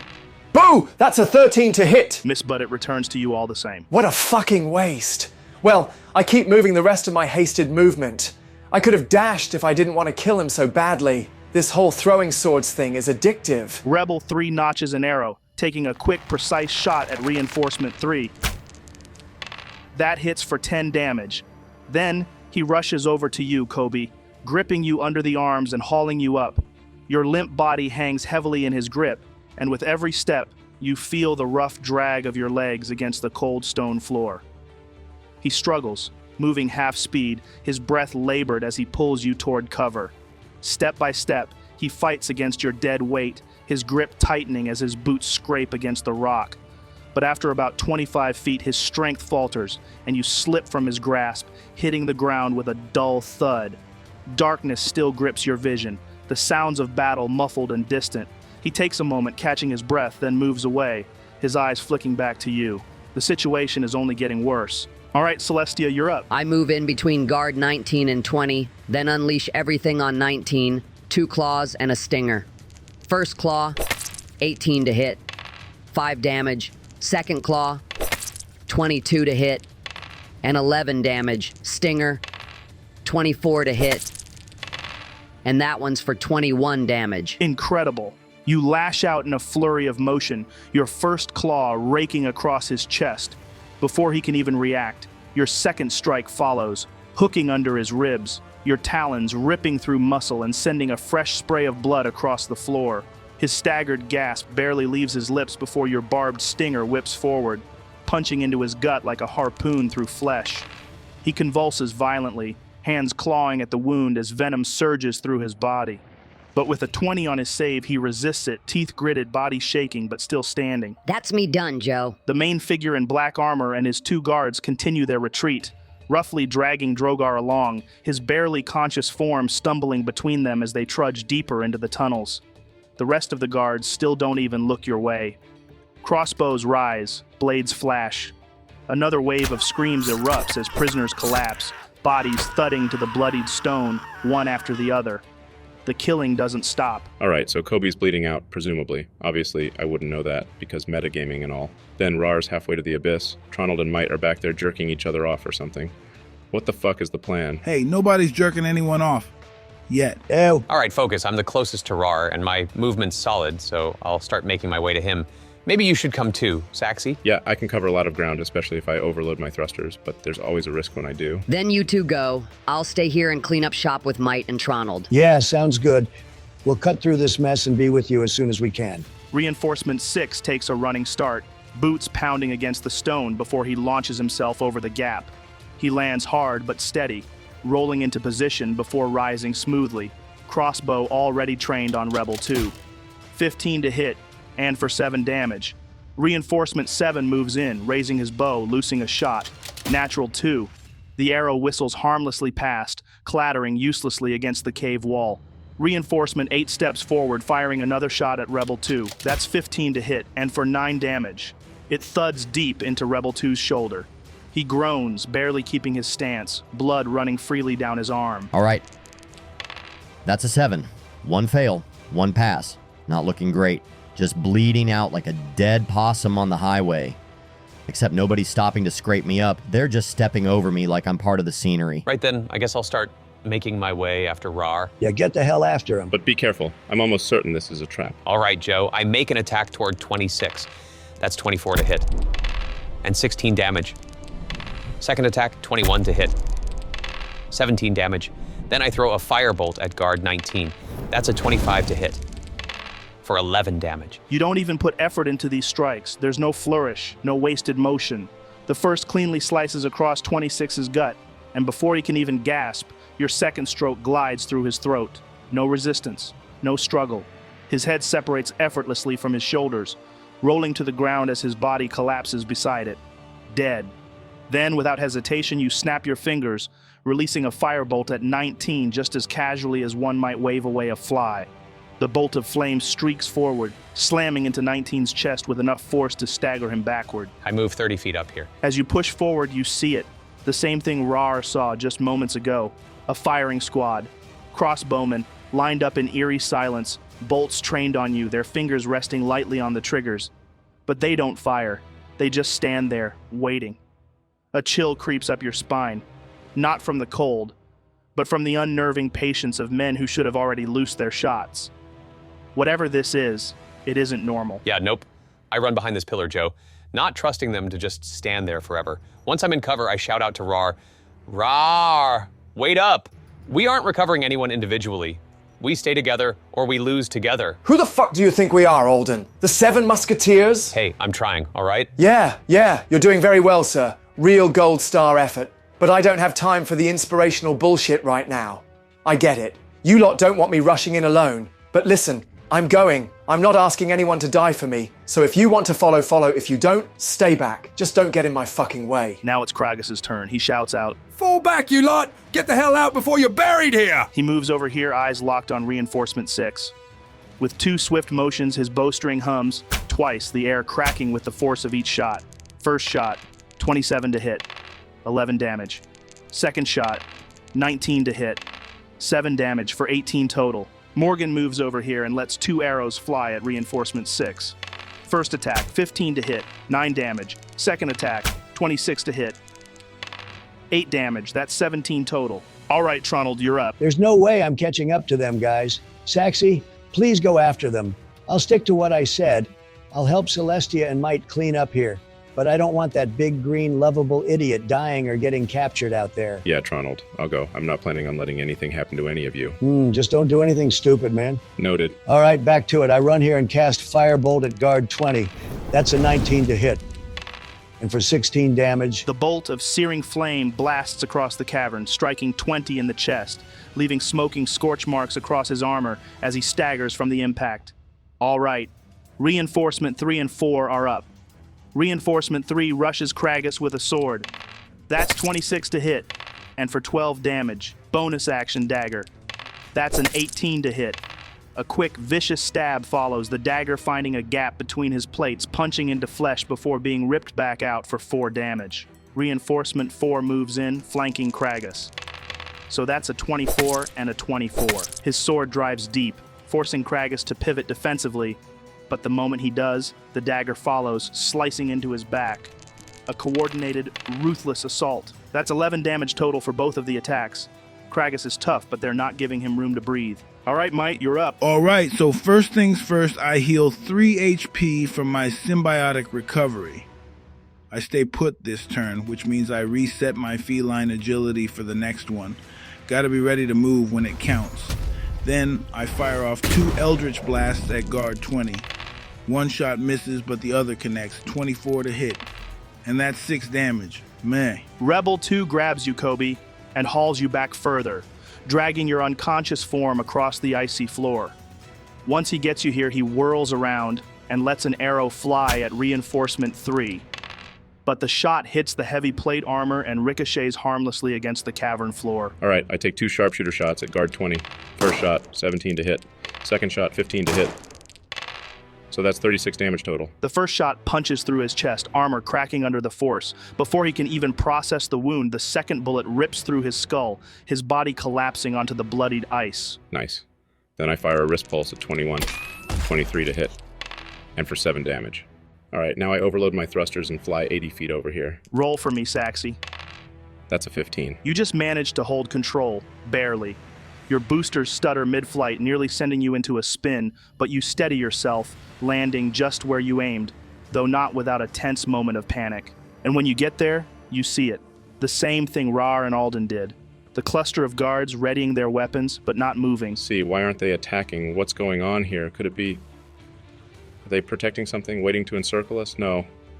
That wouldn't make sense given the situation. Whatever they're doing, it's not our problem. Let's just help Raarh. All right, Raarh, you're up. Joe, I chase after the bastard, full 80 feet of movement, straight for him. He's not getting away. Oi, fucker! You made a big mistake keeping my dad prisoner, because now, you're gonna die. Then I throw my sword at him, 3 times. First throw, 17 to hit. The massive blade spins through the air, but the black-armored figure doesn't even flinch. With a flick of his wrist, a green-veined gauntlet snaps up, deflecting the sword mid-flight, sending it clattering against the ice before it whips back to your hand. Not ideal, but here we go again. Second throw, tainted 20 to hit. This time, he sidesteps effortlessly, the blade tearing through the space where his head was moments before. The moment the sword reappears in your grip, he finally turns his head, his gaze meeting yours, unshaken, unbothered, and you can swear. You swear. You catch the slightest smirk on his face. Well, great weapon master attacks are out of the window when I get in close combat with him then. Can't afford a -5 on my modifier if his armor class is above a fucking 20. I respond to his smirk with one of my own, before launching my blade at him with all my force. That's a 25 to hit! You grit your teeth. Enough of this. This time you adjust your angle, your timing, waiting just a second longer, just long enough to throw off his pattern. The sword spins through the air like a harpoon, and this time, he's not fast enough. The blade slams into his shoulder, tearing through armor, embedding deep. A burst of green light cracks through the wound, his body jerking from the impact. His boots grind against the ice as he stumbles slightly, a low growl vibrating through his chest as your sword rips itself free, returning to your hand, now dripping with a concoction of liquefied residuum and blood. That's 25 damage, Joe. Nice. Rebel 3 is going to take a shot at Reinforcement 3. That's a 19 to hit, and for 10 damage. All right, Celestia, you're up. I run straight for guard 21 and tear into him. Multi-attack. First claw, 16 to hit. 8 damage. Second claw, 18 to hit. 6 damage. Stinger. Nice. Natural 20. For 42 damage. Frickin' awesome. Your first claw rakes across his chest, armor splitting open under the force of the blow. The second swipe follows instantly, shredding through fabric and flesh, leaving him gasping for air. But before he can register the pain, the stinger shoots forward like a javelin, punching straight through the armor on his back, through his ribcage, and out of his stomach. His body goes rigid, eyes widening in shock, a gargled breath escaping as you lift him effortlessly, his legs kicking uselessly in the air. Then, with a flick of monstrous strength, you hurl him. His body smashes against the icy cavern wall with a sickening crack, leaving a dark smear of blood as he slumps to the ground, motionless. Now it's the main guy's turn. You are a fool. Your father belongs to us. You belong to us. You fight like a man who thinks he has power, but you are nothing more than a loose cog in a machine. Ouroros was never yours to fight for. It was never your father's. It was never any of yours. It is a beast of gears and chains, grinding endlessly, feeding on flesh, on blood, on fools like you. You are nothing but a part of it, whether you fight for it or you die to keep it running. But if you are so eager to indulge me, to expedite your death, then so be it. Let's see how long you can last before the machine grinds your bones to dust. He barely turns his head towards the two guards. Take the prisoner to the back of the cavern, but don't go too far. I want him to watch as the light leaves his son's eyes. The two guards grab Drogar, dragging him deeper into the tunnels, his barely conscious form barely able to resist. Meanwhile, the black-armored figure slowly turns back to face you. All right, before we continue, guys, I just want you to be aware of something. Some fights, some situations. They're not always meant to be one head-on. You've had glimpses of this in the past, but make no mistake. If you push for something that's too difficult, and as a result, death, capture, or even a full TPK is the result, I won't shy away from it. Some fights require tactics, restraint, knowing when to stand and when to fall back. Take that as you will. Huh? So what? Is this your friendly DM way of telling us this guy is too much for us? I'm not saying anything, Saxy. I'm just reminding you, just because you have the power of hope and friendship doesn't mean you'll overcome the odds. You've felt it, haven't you? The unease? For the last few turns, you've known something's off. Something isn't adding up. Yet, nothing has changed in your direction. I'm not saying you're wrong, because in D&D, nothing is wrong, but you have to own your actions. If you choose to fight, choose to chase, choose to stand and die here, that's your choice. Just be sure you understand what you're choosing. He's bluffing. I've got him on the ropes. I don't think he is. Also, I'm not leaving here without my dad. Anyway, for the main guy's turn, with unshaken precision, the black-armored figure raises his weapon, the massive ballista-like crossbow. It whirs to life, gears grinding as it locks onto you, Raarh. A heartbeat later, boom, the bolt tears through the air, a solid mass of steel and death. That's 28 to hit. And for 30 piercing damage, reduced to 15. The impact slams into your chest, sending shockwaves through your ribs, but you plant your feet, refusing to fall. But he's not done. He steps forward, closing the gap. He draws his blade, a serrated longsword, its veins pulsing with sickly green light. Then, in one fluid motion, he swings. Natural 19 to hit. 16 slashing, 13 psychic, 2 fire, 31 total, reduced to 15. Yeah, big bluff. This guy ain't shit. The remaining guards continue their slaughter, cutting down more prisoners. Now for reinforcement 6, 7, and 8. Reinforcement 6 moves in behind Kragus, blade already mid-swing. Both hit for 12 damage total. Reinforcement 7 follows in immediately. Both hit for 9 total damage. And reinforcement 8, nat 20 for the sword, 16 for the dagger. 14 total. All right, Kobe, you're up. Death save. Ugh. An 8. Second fail. All right, Alden, you're up. I use my hasted action to dash straight into this mofo's face. 2 booming blades. Nat 1 and a nat 20. So for the nat 20, that's 28 points of damage. You lunge forward, blade flashing, but he twists just in time, the edge of your weapon scraping harmlessly off his armor. His eyes widen with relief. just for a moment. Then you flip your grip, letting the blade slide back, and with a sharp yank, you pull it straight into his chest. His breath hitches, blood spurting from the fresh wound as he staggers, barely keeping upright. Now for Kragus. He grits his teeth, already bringing up his weapon. Not a sword, but a massive, brutal-looking one-handed hammer, its head covered in dents, scars, and bloodstains. He swings at reinforcement 6-16, which hits. And with 14 damage, the hammer connects with his skull, and it's over instantly. Bone shatters like a cracked egg, his head collapsing inward with a sickening crunch. His body drops before his brain even registers he's dead. Kragus barely pauses before twisting into his next swing, the hammer arcing down onto reinforcement 3-24, which hits. And for 16 damage, Morgan's gonna take his first shot at reinforcement 3, 16 to hit. 11 damage, dead. Second shot at reinforcement 4, natural 20. The arrow slams through his gut, staggering him back, blood seeping between his fingers. That's 20 damage. He's hurt bad, but still up. All right, Tronald, your turn. I move over here and cast Firebolt at 22. That's a 25 to hit for 13 damage. The moment your firebolt leaves your hand, it doesn't just strike him, it detonates. The flames burst on impact, searing straight through his chest plate, and for a second he just stands there, blinking, confused. Then his body convulses, fire erupting out of his mouth, nostrils, even his eye sockets, like his insides are boiling from the heat.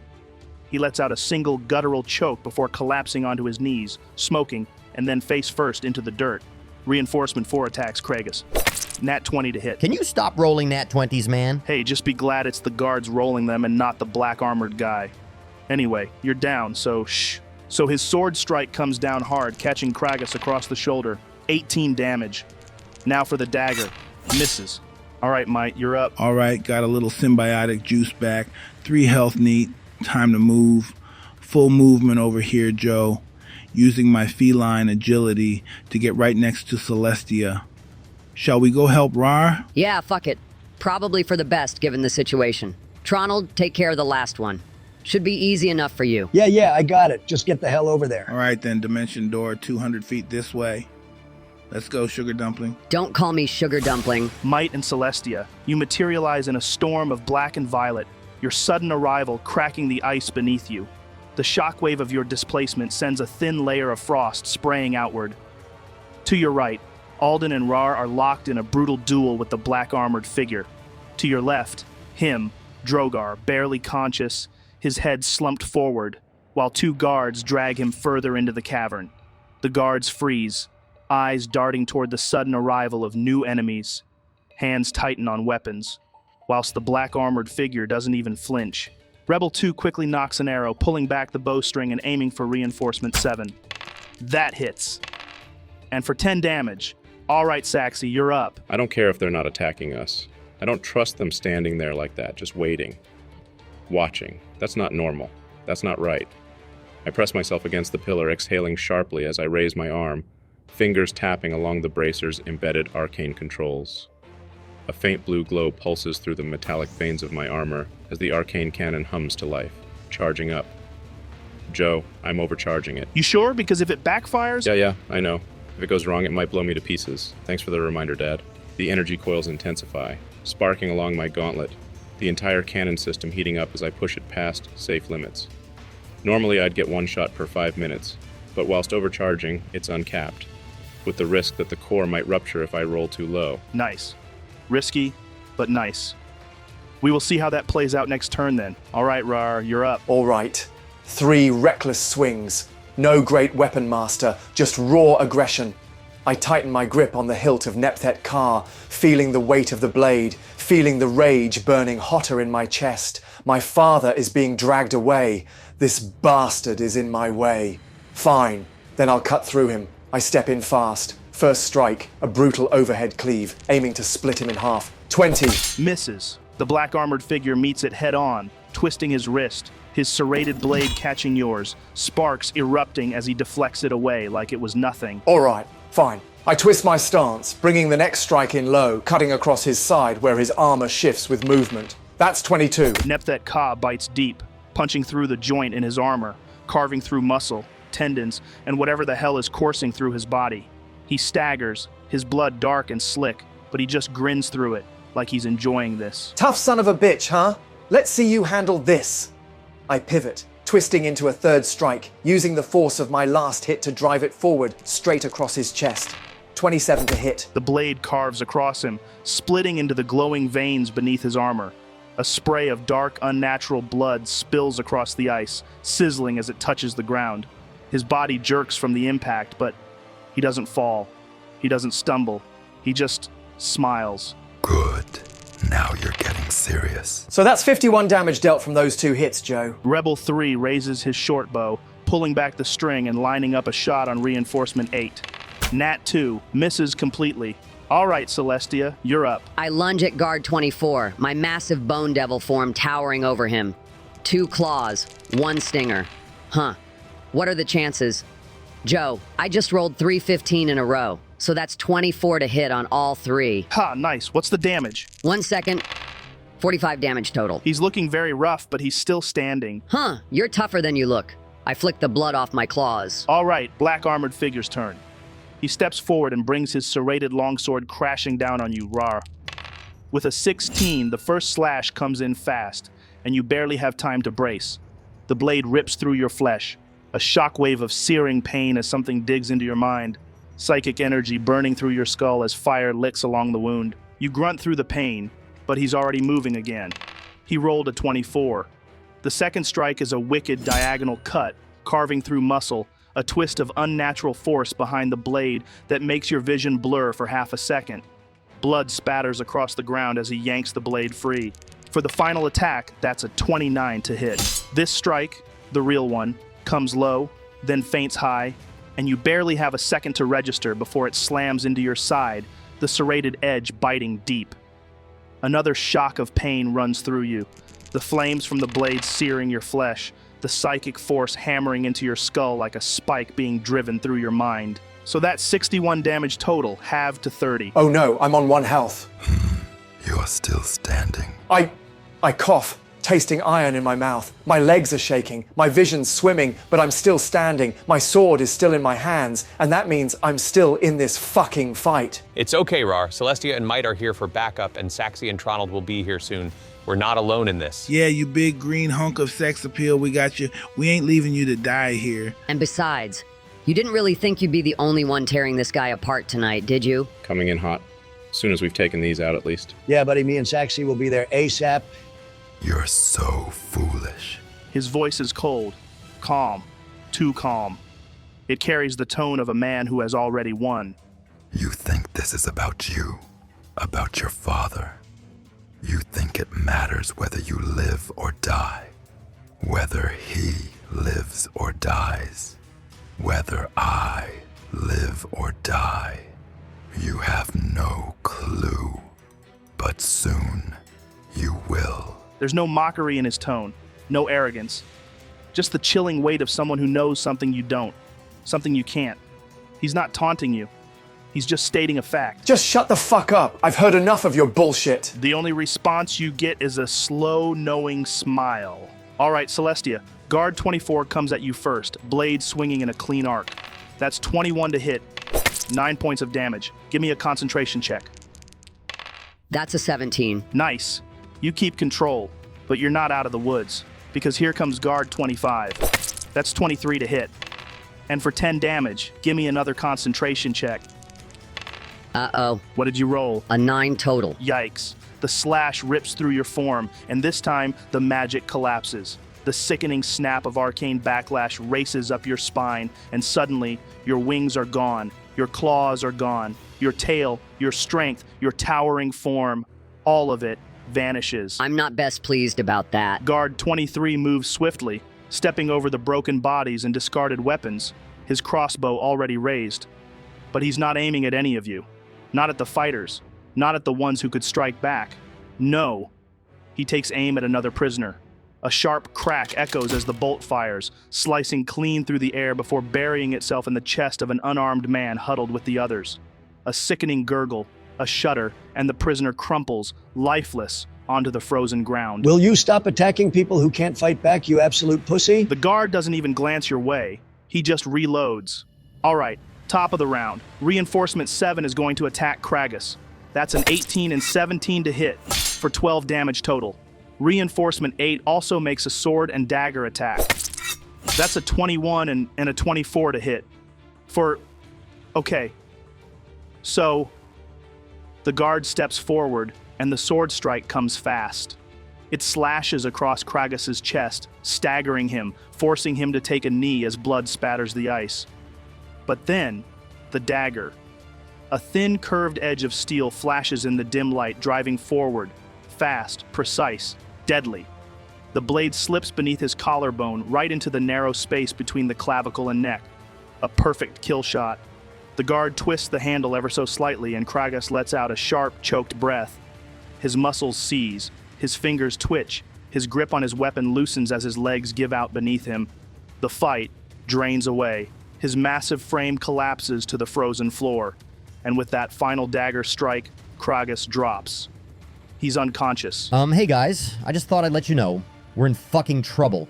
We're swarmed. Kragus is down, I'm unconscious, and listen, I shouldn't even be talking right now, but fuck the rules, man.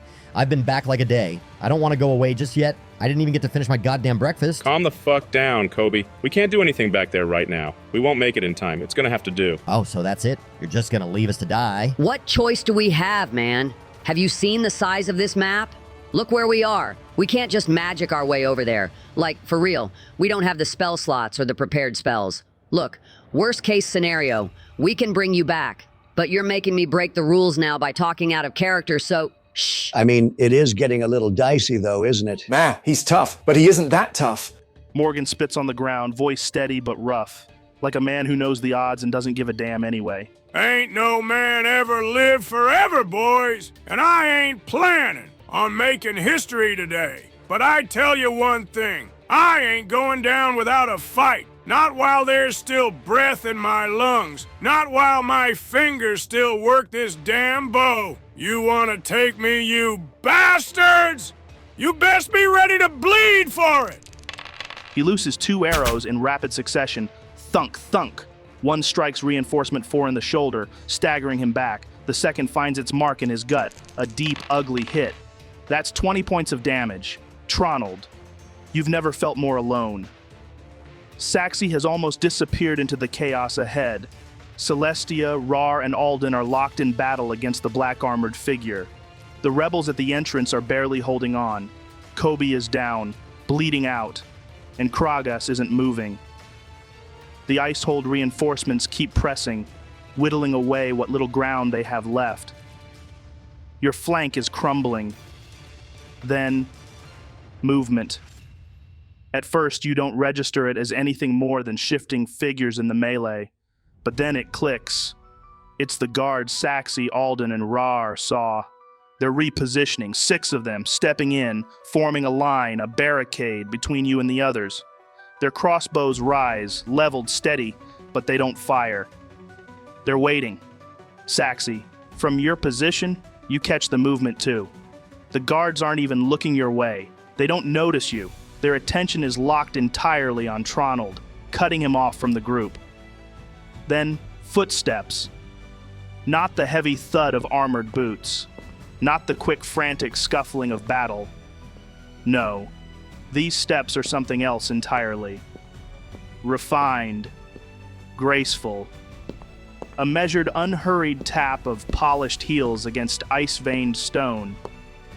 Tronald, you turn. And she is there. Huh? Who? She steps from a side passageway, emerging like a ghost from the shadows. Jet black hair flowing over shoulders draped in shimmering robes, the fabric resembling sculpted ice, shifting with unnatural stillness. She carries no visible weapon, but she doesn't need one. It's Lady Alara. She stops, poised, examining you like an artist regarding an unfinished piece. So, here you are. Her voice is quiet, amused, as if she's been expecting this moment for some time. I must admit I had my doubts. But the moment I peered into your dear Celestia's heart, I knew you were alive. Alara? What the hell do you want from me? Oh, nothing. I would be perfectly content for you to simply die, permanently this time.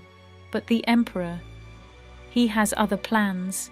She begins to move, slow and purposeful, the fabric of her robes almost whispering as it trails behind her. A goodwill offering, you might say. Once we extract the necessary information. Tronald, the realization settles like lead in your gut. She's known. She's known for a long time. And she hasn't been sitting idle. She's been following, waiting for the right moment. Then why didn't you try something sooner? Because, as always, you surrounded yourself with capable individuals. Not so much that we couldn't have taken you, but subtlety, Lord Tanavir. It has its uses. Causing a scene, drawing attention. We would rather avoid such complications. But now you stand alone, chasing dreams, clawing at impossibilities. And what has it brought you? She gestures lightly with a single gloved hand toward the guards, toward the crossbows, toward the hopeless battlefield you're trapped within. Nothing.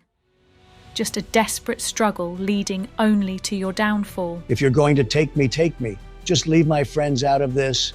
They have nothing to do with it. Oh, Lord Tanavir, I'm afraid that's not possible. Every memory of you must be erased. Those are the Emperor's orders.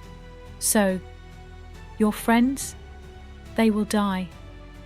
But take comfort in this. You'll be gone long before they even realize it. I don't intend to drag you out of here, kicking and screaming. She pulls off her glove, a flicker of arcane energy pulsing from her fingertips. I plan to kill you. Easier for transportation, you see. Then, we can bring you back as a husk, far away from the eyes of the world. Then, she raises her hand. No incantation, no grand gestures.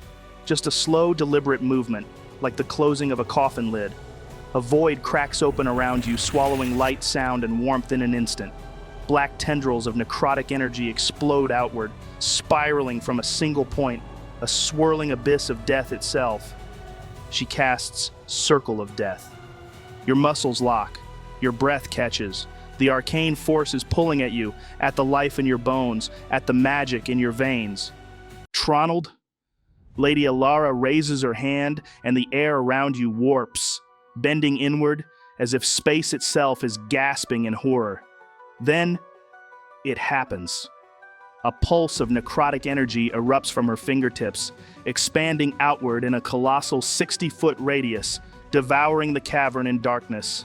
The stone and ice beneath your feet cracks, the life-sapping force rippling through the air like a death knell.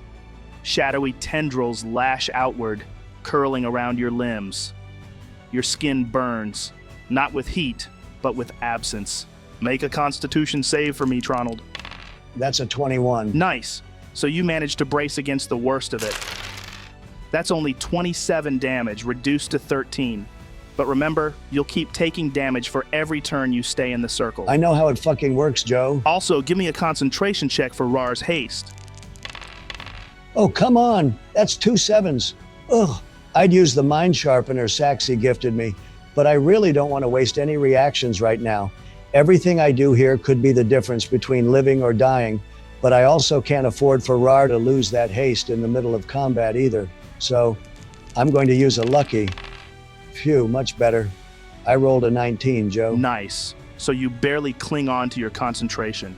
Raarh, for a split second you feel something, like a sluggish weight creeping over your limbs, your heart faltering in your chest.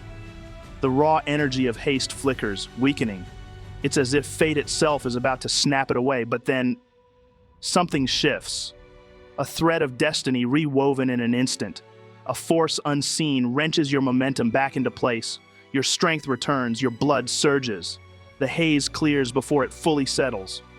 Whatever happened, you might not know, but you feel it. Tronald's in trouble. I can feel it. My man-bear elk senses are tingling. Guys, I don't want to be meta here, but I'm in serious trouble.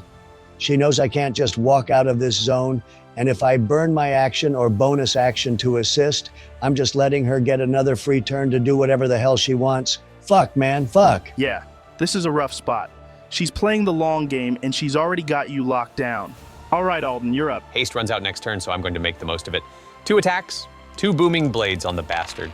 First attack, 26 to hit. That definitely hits. Nice. So that's 16 damage, plus 12 more if he moves.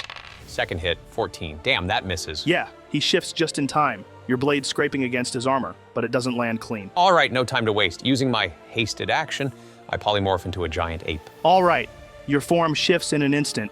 Your body explodes in size, fur rippling outward as your limbs expand, fingers curling into massive fists. The cavern shakes slightly under your new weight, but as soon as the transformation completes, lethargy kicks in.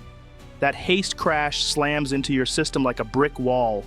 Next turn, you get nothing. Smart, using the polymorph as a buffer for when you're unable to retaliate. I try my best. All right, guards 32, 33, 34, 35, 36, and 37. All of them are leveling their crossbows at you, Tronald. No hesitation. Bolts loose in perfect unison.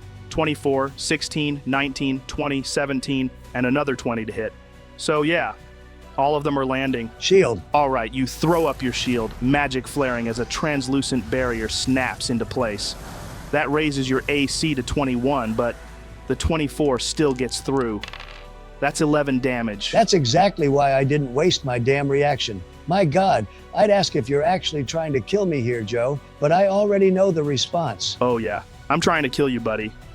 All right, Tronald, your turn. Tronald, I'm speaking to him through the heart, Joe. That's not how magic works, Raarh, but you've been doing it all session, so please continue. Well, Harry Potter would disagree with you. Apparently the real magic is love, and all that sentimental shite. Well, that's bollocks, but as I said, continue. Tronald, you're one of the smartest bastards I know, alongside Saxy, but he's a different kind of smart. Saxy shines when he has time. Time to think, time to build, time to calculate every little outcome before he makes a move. But you don't get that luxury. You perform best when the walls are caving in, when everything is going to shit, when the air is thick with blood and screaming and there's no time to think, only time to act. And right now, right fucking now, that's when you're at your strongest. I don't give a shit if you need to drop my haste. If there's something you need to do it. Don't hesitate, don't hold back, because these odds, they're stacked so fucking high against you right now. But if anyone can claw their way out of this mess, it's you. So do it. All right, Tronald, what's your move? All right. Joe, I move 10 feet back. Then I cast Vortex Warp on Alara, pulling her right where I was. Oh, you cheeky chappy. You're trying to drag her into the circle of death? Smart. But she rolls a 22 on her save. No, she didn't. She rolled a 5. Important. Oh, you fucker. The battlefield shudders. Space twists as the spell seizes Alara's form, reality itself gripping her like an invisible vice, ready to wrench her into her own necrotic storm. But then, a flicker of energy crackles at her fingertips, her eyes narrowing as she mutters a sharp incantation. She's going to counterspell. A pulse of arcane force slams into your spell, the threads of magic unraveling midair as she forcefully disrupts the teleportation. The twisting space around her collapses in on itself, reality snapping back into place. Then I counterspell right goddamn back. Oh, wow. All right. Now we've got a proper duel. The air between you splits with colliding magical force, her counterspell fracturing under yours. There's a moment where you see it. Her confidence cracks. Just for a second, Alara's spell fails. The vortex warp reignites and space tears open. She vanishes. Then, she reappears exactly where you stood, inside the circle of death. For the first time since she arrived, her composure shatters. The instant she lands, the necrotic storm slams into her, raw entropy wrapping around her like a dozen clawing hands, siphoning the strength from her very soul. Her ice-like robes fracture, a mist of violet-black energy curling up from her body as the same magic she unleashed now devours her. That's 38 points of necrotic damage. And she doesn't pass her own saving throw with a 17, so it's full damage. Alara staggers. Her breath sharpens. Make your move, bitch. You arrogant little. You think this means anything. You think that you've won. No, but I know I've turned the board. The moment the words leave your mouth, Alara exhales sharply, and just like that, the pulse of black energy collapses in on itself. She's going to choose to drop concentration on it. She's failing the save on purpose. The darkness implodes, shriveling into nothingness as the death magic dissipates, leaving only cold silence where it once reigned. You think you've outmaneuvered me. You've done nothing but delay the inevitable. You're playing at tactics, but I'm not done. But I've got to thank you, Alara. Sincerely, for wasting your reaction on my little trick. She's confused. She knows you're up to something, but she doesn't know what. Joe, I reach into my robes, into a very special pocket. Then I pull out a certain card, the Ace of Tronald. Then, for my bonus action, I cast Dominate Person. Oh ho ho ho, you son of a bitch. All right, well, she gets advantage on the save, and she's got a pretty high modifier. Doesn't matter. A portent 3 is a portent 3, Joe. No advantage, no chance. Oh, you fucker. Holy shit. Tronald's out here playing 4D chess while everyone else is playing checkers. Alara locks up. Her breath catches. Her muscles stiffen. Her mind bends under the weight of the spell like an iron clasp closing around her skull. She knows. She knows she's been outplayed. You think this means anything? You impossible little... It means everything, Alara. Now, kneel. Her body betrays her. Against every fiber of her will, her knees hit the ground hard. The cavern echoes with the impact. For the first time, the guards, so perfectly trained, so unmoving, shift. A flicker of uncertainty ripples through them as they witness what they should not be seeing. The Emperor's hunter, Lady Alara of the Council, on her knees. And you, Tronald, you just stare down at her. Then I'm gonna move 20 feet back, Joe. But before I do, I look at her, locking onto her eyes, and say, checkmate. Absolute legend. You're a beast, man. I honestly don't know how you do it. That should not have gone that way, at all. Well, a good chef never shares his secrets. Shut the fuck up, Raarh. Whoa! Don't hate the player, hate the game! And that's when haste ends on Raarh.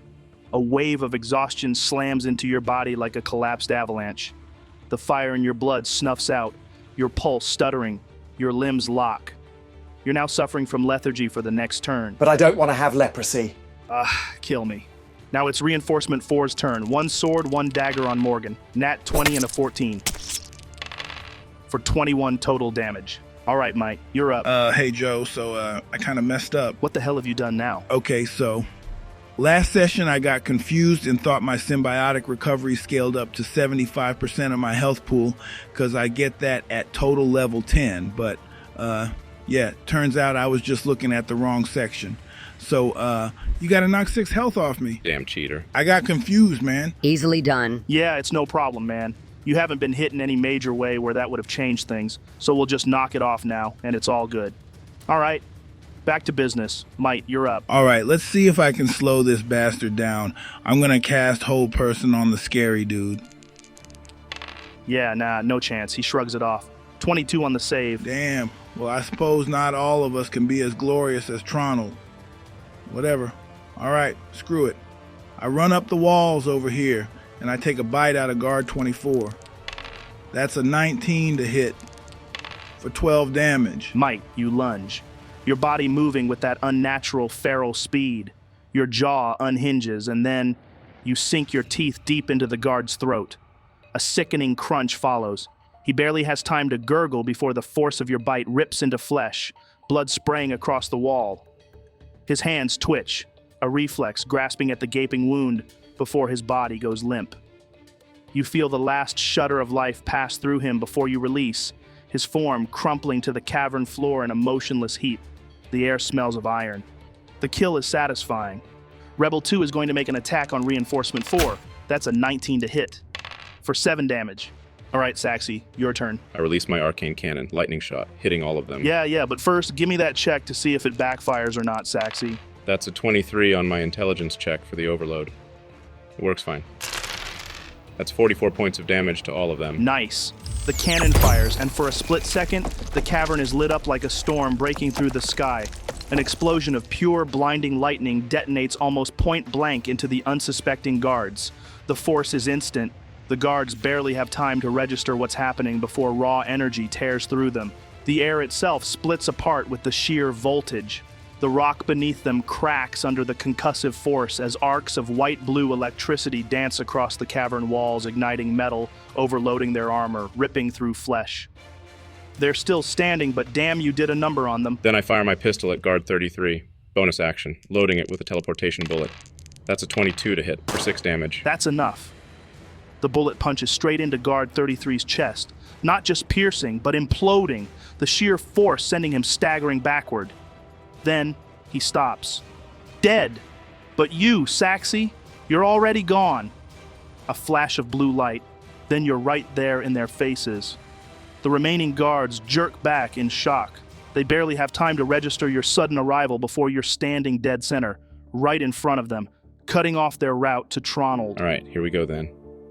I get right in their faces, make it hard as hell for them to get past me.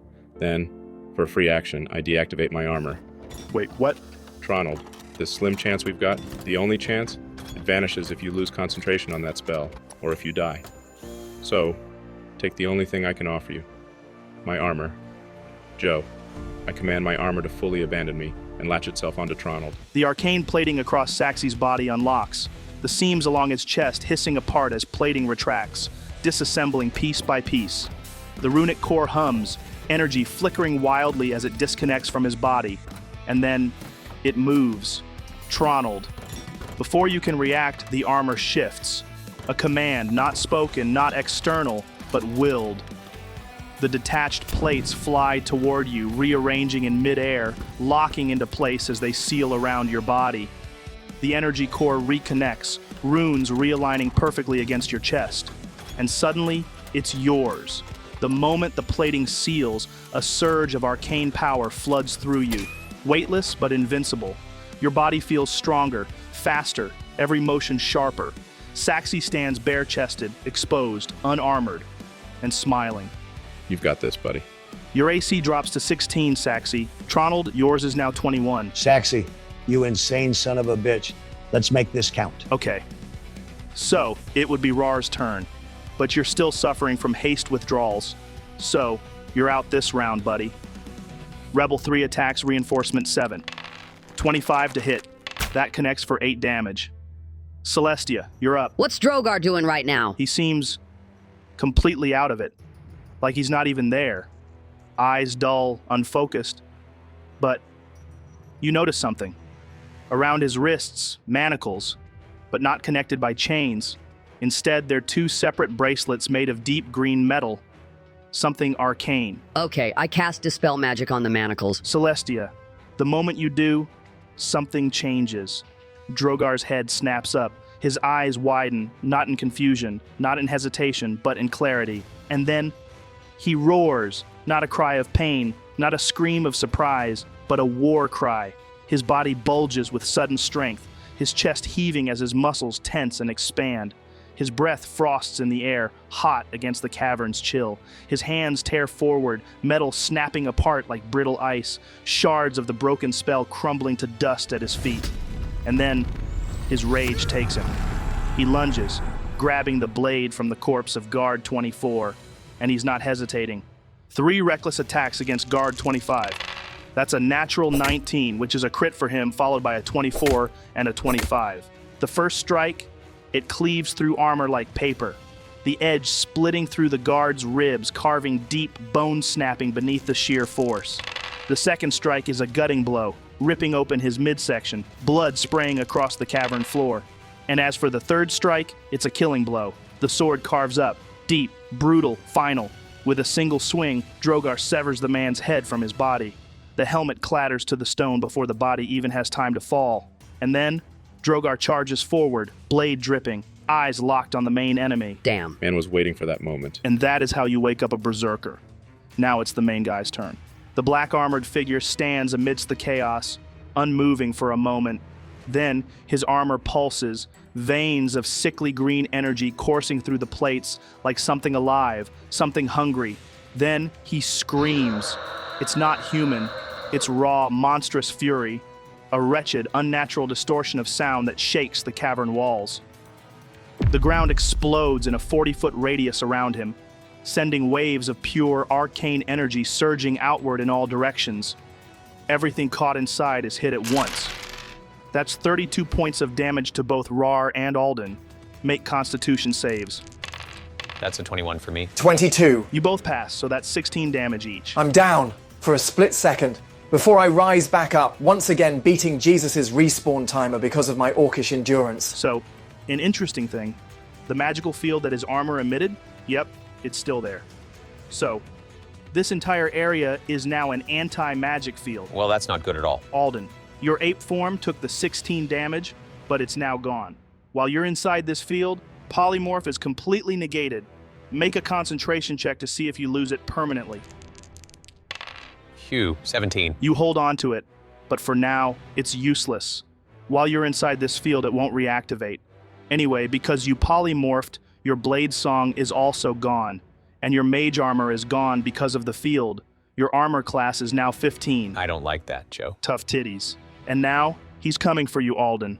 The blade rises, glowing with the same sickly green energy, infused with something far worse than steel. Then, he swings. That's a natural 20. That's 26 slashing, 12 psychic, 11 fire, 54 damage total. Holy shit, well, I'm down. Then, he levels his ballista right at you, Celestia. That's a 27 to hit, which hits. So that's for 32 piercing and 7 fire, 39 total. Fucking ouch! Guard 23 levels his crossbow, eyes locked entirely on you now, Tronald. Then he fires. That's a 19 to hit. Misses. Thank God for that armor, Saxy. I didn't have a reaction available. Reinforcement 7 strikes at Morgan, sword flashing first, 19 to hit, 7 damage. The dagger follows close behind, 18 to hit, 4 damage. Reinforcement 8 moves in next, blade swinging in a brutal arc with a natural 20 to hit, for 18 damage.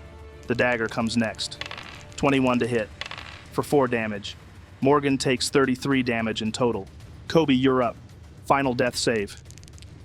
Booyah. Natural 20, boys. Nice. You're up, Kobe, and with 1 health. What's with all the goddamn nat 20s? I mean, I'm not complaining, but damn. No time to waste. I cast Tidal Wave on reinforcements 7 and 8. Nat 1 and 11, both fail. 25 damage each. The wave slams into them, crushing them under its sheer force. Both are knocked prone, armor drenched, weapons slipping from their grip. They're barely holding on. Both are looking rough. Bonus action, healing word on Krogus. 6 health restored. Krogus breathes in sharply as the magic knits his wounds. He's back. Alden, death save for me, buddy. 12, that's 1 pass. Nice. So, Krogus raises his hammer high as he zeroes in on reinforcement 7. The first swing is a brutal downward arc, bone and steel crack on impact. So with a 13 damage, the guard's skull buckles under the force, his body collapsing lifelessly to the cavern floor. Then with a fluid spin, he brings the hammer back around, swinging it into the side of reinforcement 8's ribs. The crunch is sickening, the force nearly sending the guard off his feet. He staggers, barely standing, on the brink of death. That's 12 damage. He's super rough, barely clinging on. It's here. Morgan sees his opening. The short sword whips free from its sheath in one swift motion. No hesitation. He steps in close, blade flashing once, straight to the throat. The steel sinks deep. With 10 damage, reinforcement 8 gurgles, a shuddering inhale escaping him as blood spurts from the wound. Morgan twists the blade, then rips it free. The body hits the ground, motionless. Now, it's Lady Alara's turn. But she can't do anything, because she's dominated. Her eyes flicker toward you, Tronald, but they do not hold hatred nor defiance, only expectation, waiting for your will to shape her next move. Because, in this moment, Lady Alara is no longer her own. She belongs to you. Guard 32 slashes at you, Saxy. 24 to hit. 7 damage. Dagger follows. 18 to hit. 6 damage. That's 13 total. Guard 34 looses a crossbow bolt. 17 to hit. 8 damage. Guard 35 fires another. 20 to hit. 7 damage. Guard 36 steps in, swinging wide. 11 to hit, misses. Dagger follows. 23 to hit. 1 damage. Finally, guard 37 aims and fires. 16 to hit. 6 damage. I'm down. Saxy. The first slash rips across your side, cutting deep into exposed flesh. You barely have time to flinch before the dagger finds your ribs, slicing through like an extension of the first blow. Then, the bolts come. One pierces your shoulder, another slams into your thigh, sending you staggering back. You try to hold ground, try to brace. But then, the last bolt. It strikes center mass. There's a sharp pain, then a coldness spreading through your chest. You feel your legs weaken, the weight of your own body suddenly too much to hold. Your knees buckle. You fall. The The world spins as you hit the cavern floor, your vision blurring, the chaos around you turning into a muffled hum. Saxy! Well, shit. Saxy and Alden are down, and I'm looking like a damn overcooked roast that someone left on the spit too long and forgot to baste. It's okay. It's okay. Yeah, but me and Celestia are still standing. And hey, Kobe's alive too. What the fuck is Kobe gonna do? Excuse me? I can hear you, you know? No, you fucking can't. You're like 400 feet away. All right, Tronald, you're up. I delved fully into Alara. What level spells does she have? She's a level 14 caster, so you can check what she's got. And her spells? Here, I'll send you her spell list. As you can see, her only level 7 prepped right now is teleportation. You deduct that her clear intention was to grab you and flee. This whole thing, this whole battle, this whole having Drogar wriggling on the end of a fishing rod for everyone to chase, it was never about stopping your group, never about Icehold, never about the prisoners, never about Raarh. This was a setup. For you. Right, well, let's waste that spell slot. I force her to cast Fireball at level 7, targeting that cluster of guards behind Saxy, so none of it hits him. Brutal. Why did you sound a bit Russian just then? Dunno. Anyway, that's 55 points of damage. Lady Alara's hands snap upward, but not of her own will. Her eyes widen, lips parting slightly as her body moves in perfect obedience to Tronald's command. Her fingers ignite, red-hot magic swirling to life, flames coalescing in the space between her palms. And then, the fireball launches. It streaks through the air like a falling star, slamming dead center into the cluster of guards. The blast radius expands instantly, a monstrous, searing sphere of pure destruction. The cavern walls tremble, the shockwave ripples outward, and the guards, they are gone. Bodies incinerated in an instant, armor melts, flesh turns to ash. The heat lingers even after the spell dissipates, leaving only charred remains and the smell of scorched metal. And just like that, her 7th level spell slot is burned, and the guards, they are completely decimated. Then I command her to move 30 feet up, and I run over here. Wait, can I fly using Saxy's armor? I mean, it would be challenging. The intricacies of the armor are unknown to you. The protection is there, but the control, that's another story. So no hand blaster? I mean, like I said, you could try, but it's gonna be an intelligence check. All right, I'm giving it a go. Bonus action. Oh my God, that's funny. Natural 20. This is ridiculous. Well, you manage completely. Roll the attack. Hey, Saxy, what stats does this thing have? I'm pretty sure he just makes it up as he goes along. Shut up. It's 1d10 plus your intelligence modifier. Yeah, usually you wouldn't get the modifier, but with my blaster, you do. Neat. All right, 18 to hit. That's 8 damage to guard 23. The gauntlet whirs. Sparks of unstable arcane energy crackling as Tronald instinctively twists his wrist. Then, the blast erupts. A searing streak of raw energy slams into guard 23's chest, the force lifting him off his feet before slamming him back down. Cool. I can see why you like this thing, man. Yeah, well, I wouldn't have it if it wasn't for Mite. Speaking of Mite, you're up, dude. Yeah, nothing I can really do here with that anti-magic field. So, I run 30 feet toward Drogar, action dash, and shove him 10 feet closer to the main guy. Because I want him to reach that mofo next turn. Get over there, you big meaty daddy. Thank you, Black Tar Man. So that's 50 feet used. Then I run my remaining 30 feet over here. Rebel 2, now that the fight on his end is done, just collapses onto the ground. Deep, heavy, panting. He falls into a sitting position, exhausted, drained. Saxy, death save. 9, that's 1 fail. Raarh, you're up. I make 2 attacks on him. Reckless. Not great weapon master. My holy weapon is gone because of this sus field. First attack, 23 to hit. 20 damage. Second attack, ooh, nat 20. I'm in the nat 20 club. Oh, come on. I rolled a 4, so that's 8 damage from the dice. I was going to use this to heal myself, but fuck it. Joe, if I pump my necrotic damage into him, will the anti-magic affect it? There's no way of knowing. Okay, well, sometimes you've just got to risk it for a chocolate biscuit. I'm going to pump my 5d10 necrotic damage from Nephthid into him. That's 37, doubled, that's 74. Sue, that's 82 for all the dice. Plus rage and strength mod, that's 89 total. If it works, does it work? Yes, while the effect of Holy Weapon has diminished, the raw power that you can summon from the sword in a single burst, that did not. And you see it take him by complete surprise. The blade descends, but this is not like before. This is not just steel meeting flesh, this is Nepthet Ka. As you swing, the runes across the blade ignite, black lightning crackling along the edge as something ancient, something far beyond mortal means, awakens. The moment the blade connects, the cavern itself darkens as the force behind the strike ignores all traditional laws of magic. The man stumbles. His body locks up as the necrotic energy pours into him, burning through his veins like a parasite of pure void. His eyes widen. He tries to fight it, to resist, but there is no resisting this. The energy erupts outward, his armor splitting apart, cracks spreading through the metal like shattered glass. His body quivers, muscles locking, his own life force being ripped from him in an instant. He stands there, panting heavily as the residual energy in the sword hums.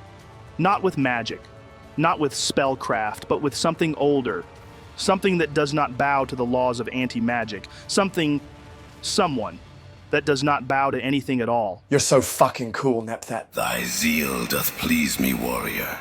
Go forth and let not the tides of fate make cowards of thee, for power doth yield only to the worthy. Rebel 3 is going to stay put and guard this entrance. Celestia, you're up. I cast Dispel Magic on the armor, but I'm casting it at level 5.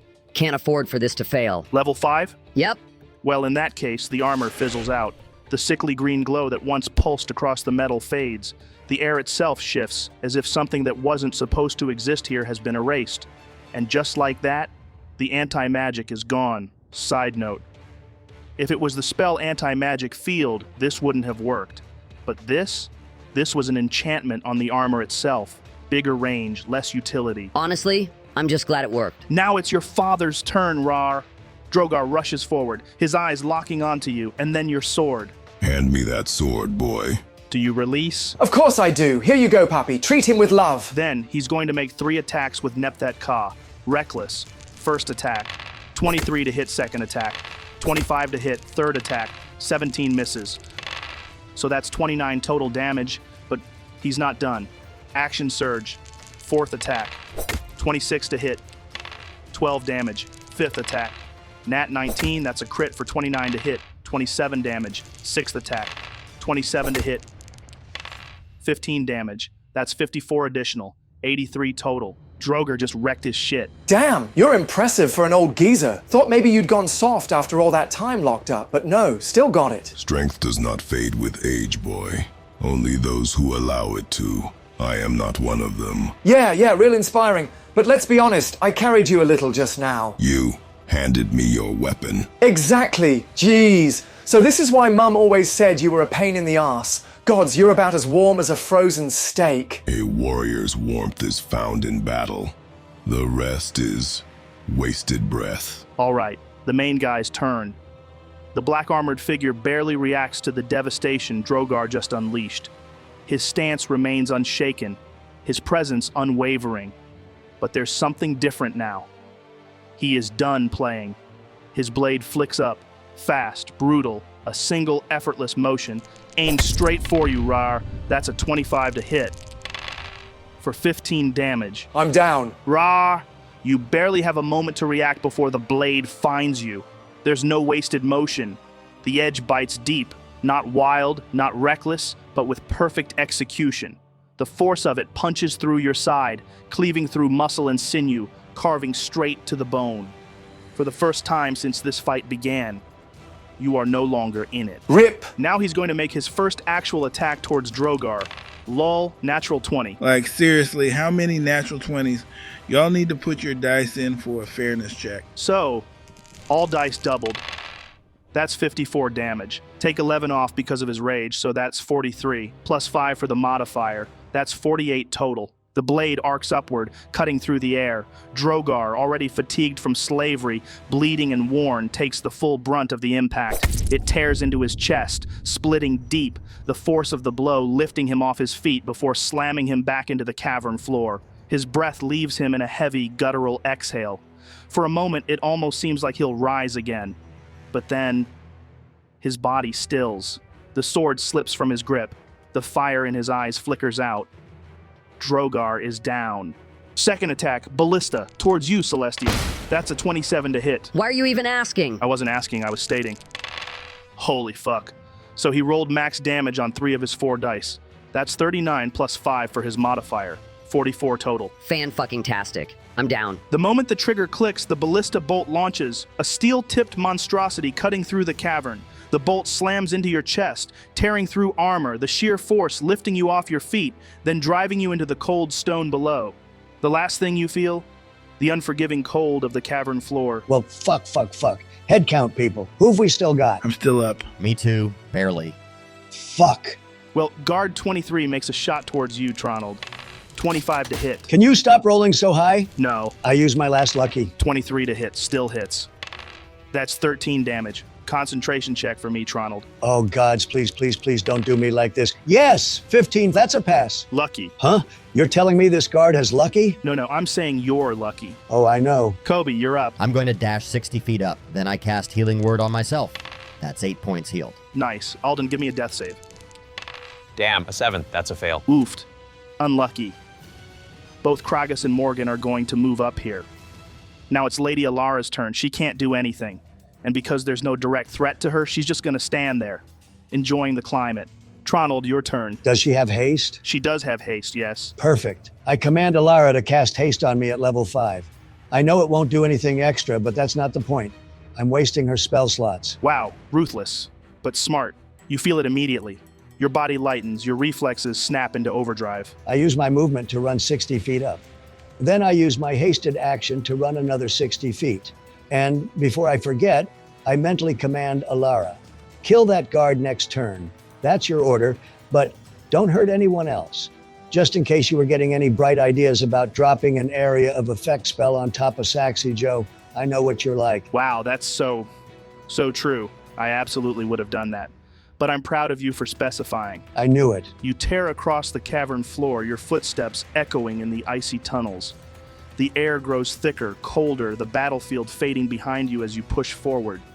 You streak past an open area, the cavern walls closing in tighter as you charge into another passageway. The space grows narrow, the sound of battle dampening behind you. Then, just as you round the final bend, you see it. Bodies. The first thing you register is Raarh. He's sprawled out, barely breathing, his massive frame unnaturally still. Then, Alden, a motionless heap beside him, blood pooling beneath where he collapsed. And then, Drogar, a warrior who stood unshaken in the worst of storms, felled. You can't see Celestia or Mite from this angle, but that's almost worse, not knowing, even though you do, you dirty little metagamers. The moment I peek around, I take it all in. The carnage, the bodies, the silence. Then I immediately duck back down, around the corner, out of sight, out of immediate danger, and that's my turn. Nice.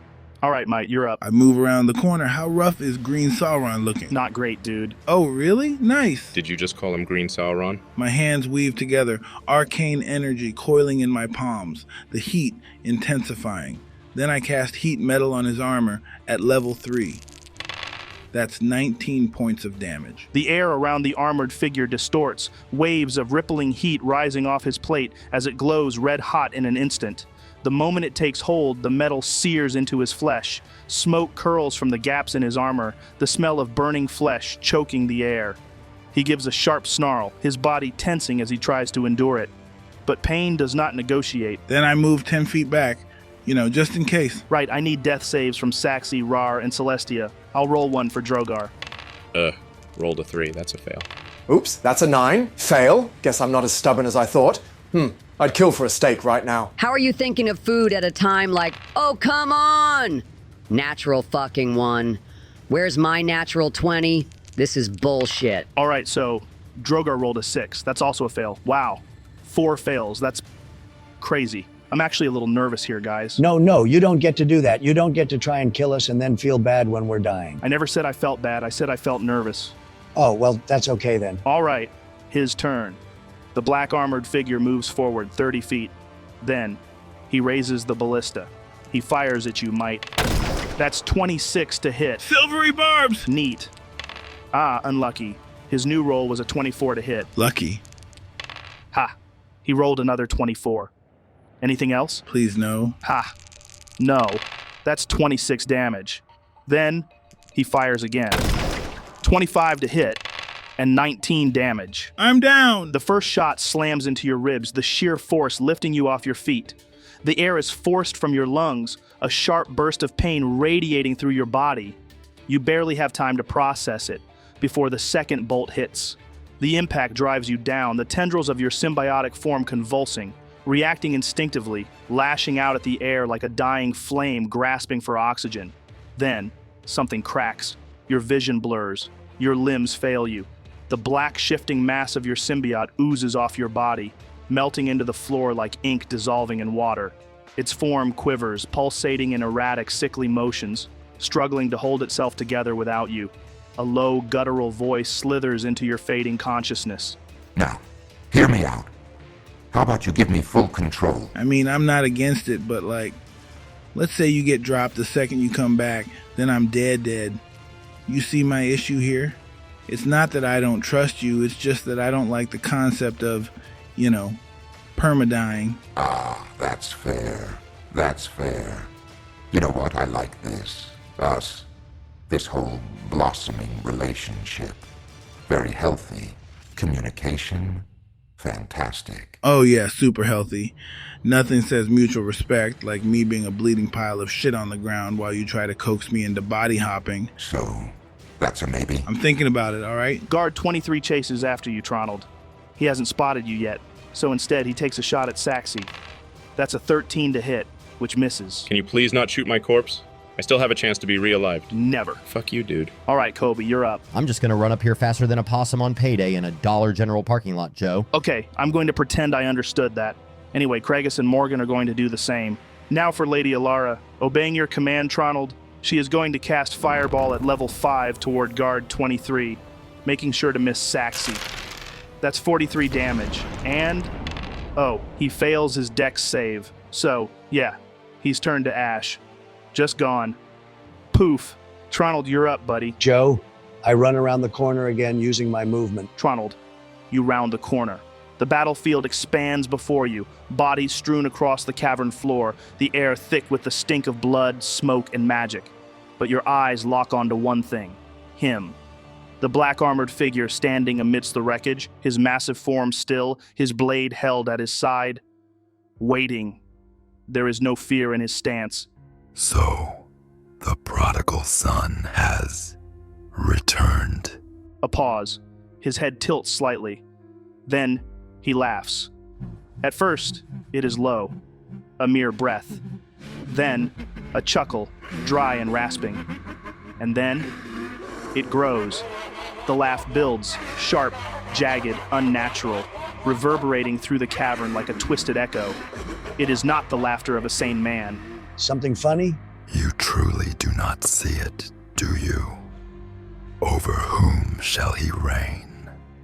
For when the war is done, when the fire has devoured all, and when the ash settles upon the bones of a dying world, there will be nothing left to rule. Joe, I raise my hand and cast Fireball at 4th level on him, over here by this rock, so it doesn't hit anyone else. He rolls a 16 plus 4 for a 20 total. He passes the dex save. Silvery barbs from my spell-storing jewelry. 9 plus 4. That's a 13 total. He fails. That's 38 damage. Alden, would you like to do the honors? Ooh, I'd love to. Tronald, how do you want to do this? As he's laughing, talking, or whatever else this psychopath is doing, I send the bead of fire directly down his throat. Before it explodes, I say, I don't know what the future holds, but you won't be around to witness it. With perfect precision, you flick your wrist, sending the bead of fire, not at his chest, not at his feet, but directly down his throat. The moment it touches the back of his tongue, his eyes widen. A realization too late. The detonation builds, locked inside him, a firestorm with no escape. Then, after your words, the explosion ignites inside him, detonating outward, splitting his body apart from within. His chest bulges, cracks of pure flame bursting from his ribs, his armor splitting open like molten rock. He staggers, his hands clawing at his throat, but there is nothing left to save. The magic consumes him. And yet, even in his final moments, he does not scream. Instead, he smiles. Then he speaks. Ah, yes. The Omnitheon son. The war is coming, and when the world burns, when the sky is blackened and the rivers run red, I'll be glad I'm not there to witness it. Then, his eyes close. His body finally gives out, the last of his strength fading. And yet, even in death, even as his form crumbles to nothing, as his body disintegrates into smoldering ash, his smile never fades. All right then, guys. The big bad battle may be over, but this fight, it's not done yet. Yeah, there's no immediate threat, but the map is big enough that stabilization is a very real concern right now. Kobe, you're a pretty big distance away still, so what will you be doing for the next couple of turns? Then I'll just focus on these guys. I'm just gonna keep dashing, making my way up here, Joe. If I get within range of a healing word of anyone, let me know though, okay? Yeah, no problem. The only person remotely close to you right now is Saxy. All right, so I need everyone, apart from Kobe and Tronald, to roll death saving throws. Is there anyone who's looking real bad? I've got 2 fails, so yeah, Joe, pretty damn serious. Same. 2 fails, and my first roll was a natural one. Remember? If this next one goes south, I'm gone. 2 fails for me too. Just 1 fail so far. None for me. Yet. Well, Drogar rolled a 4. That's another fail. So that's 2 for him now. Rough. All right, roll them, guys. Let's see who's still breathing. 14 pass. 13 pass. Oh, you've got to be kidding me. 7 fail. All right, 2 failures. 16 pass. Oh my god. 1 more fail and I was gone. I am so not ready to die again. All right, people. Some of you are 1 bad roll away from never getting back up. Tronald, make your turn count. So, we don't have enough diamonds for all of you that could potentially die this round. I know, right? Fuck! Mite, Celestia, how many healing spells do you have left? Let me just check. Never mind, it doesn't even matter. Oh, right. How so? Even if I can reach one of you with a health potion, 2 tops, we still won't have enough diamonds to bring the rest of you back if it goes south. Okay, let me break this down. I could get Raarh and Celestia up with potions. She could heal Alden and Drogar with action, plus bonus action. Then, I'll be able to get you up next round, Mite. Then we can rush over to Saxy, and worst case scenario, we revivify. Sounds good. Wait a second. We got diamonds off Charismatic Asmo. I'm almost certain of it. Jamie, can you pull that up? How are our reserves looking, guys? Because I could really do with some more diamonds. 1 sec, let me check.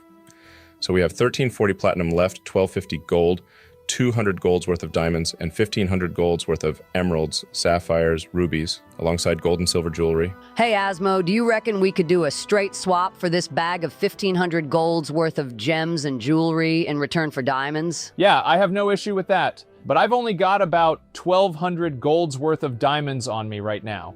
If that works for you, we can call it a deal. Sweet. Then here you go, Asmo. Just take the whole lot. Yeah, seems like you did. Right, okay. Joe, I'm going through with my plan. Tronald, you drop down, burning through your action and hasted action, shoving healing potions down Raarh's and Celestia's throats with 0 hesitation. The moment the red liquid hits their tongues, their bodies jolt, breath dragging back in as their wounds begin to close. They stir, eyes fluttering open, the haze of unconsciousness lifting. I'm alive! Joe, I slap Celestia across the face, but lightly. Not in an abusive party member way, but in a, hey, pay attention, we don't have time to stretch kind of way. What the fuck? Damn, Tronald is hella abusive.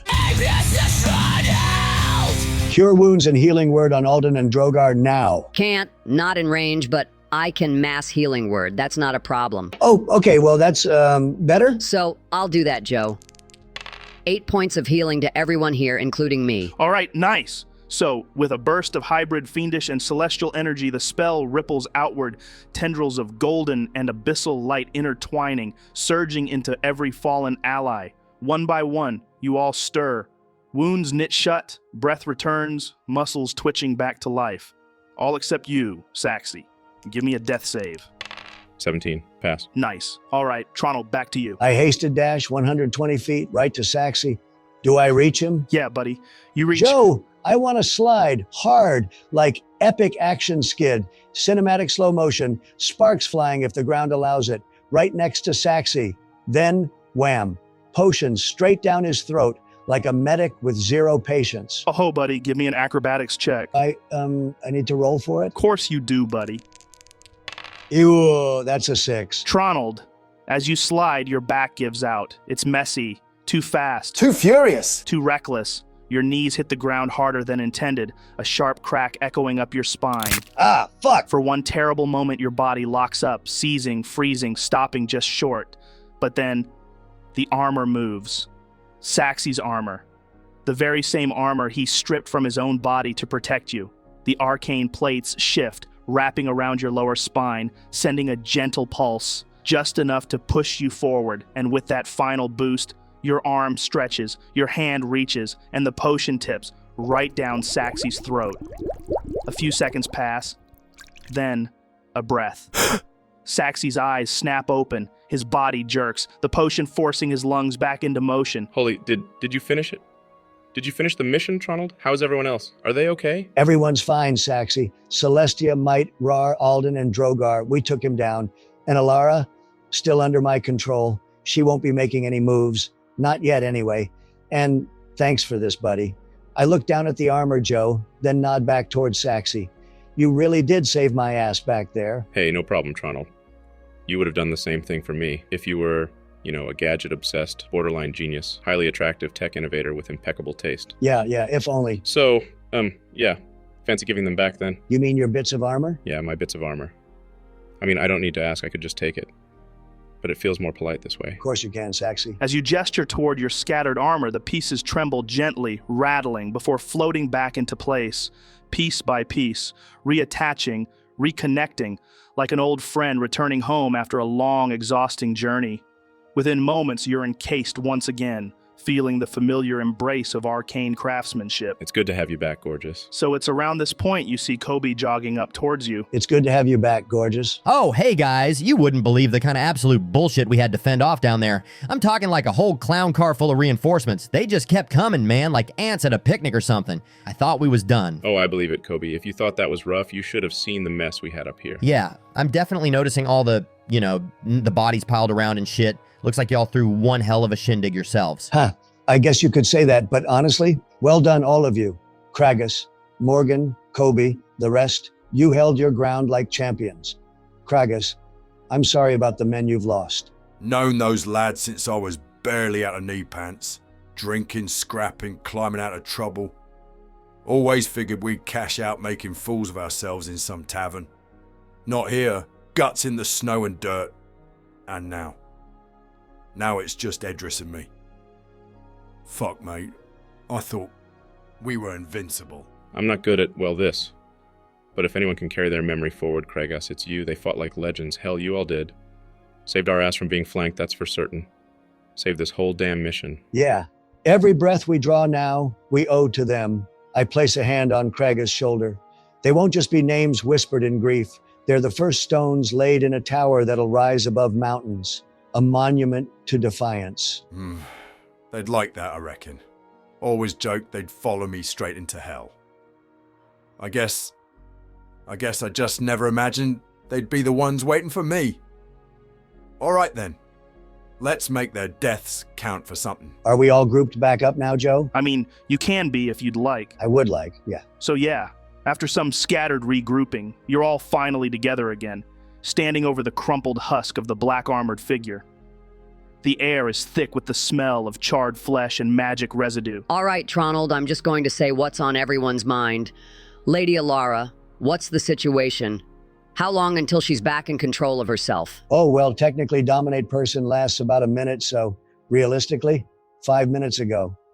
But if we're moving at anime dialogue speed, maybe we've still got some time left. You've got about 2 rounds before the spell drops. Well, dang, that's not nearly enough time to make her burn through all her spell slots. You've at least drained the biggest ones, right? Yeah, but she's still got enough left to turn us all into a pile of smoldering nothingness. Right, Joe. Here's what I'm doing. I gag her. Then I command my armor to wrap itself around Lady Alara. Once she's enclosed, I cut off its power source. No mobility, no sight, no speech. The inside's pitch black, her arms are pinned, and she can't make a sound. That's verbal, somatic, and visual components all out the window.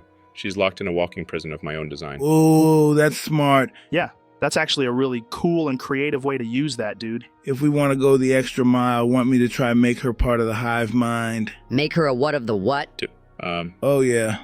Back on the airship, my black pudding managed to assimilate someone. Kind of made them part of a little mental network I had going. Gave me some oversight. Hold up. How exactly does that work? And, there ain't any side effects we should be worried about, right? No clue. First time I did it. Could be some weird complications with someone this powerful. Could work great. Could backfire spectacularly. Sounds like nootropics, man. It really doesn't, though. Yeah, let's maybe not roll those dice. Last thing we need is for her to wake up with a new set of weird powers. Or worse, wiggle free from our hold entirely.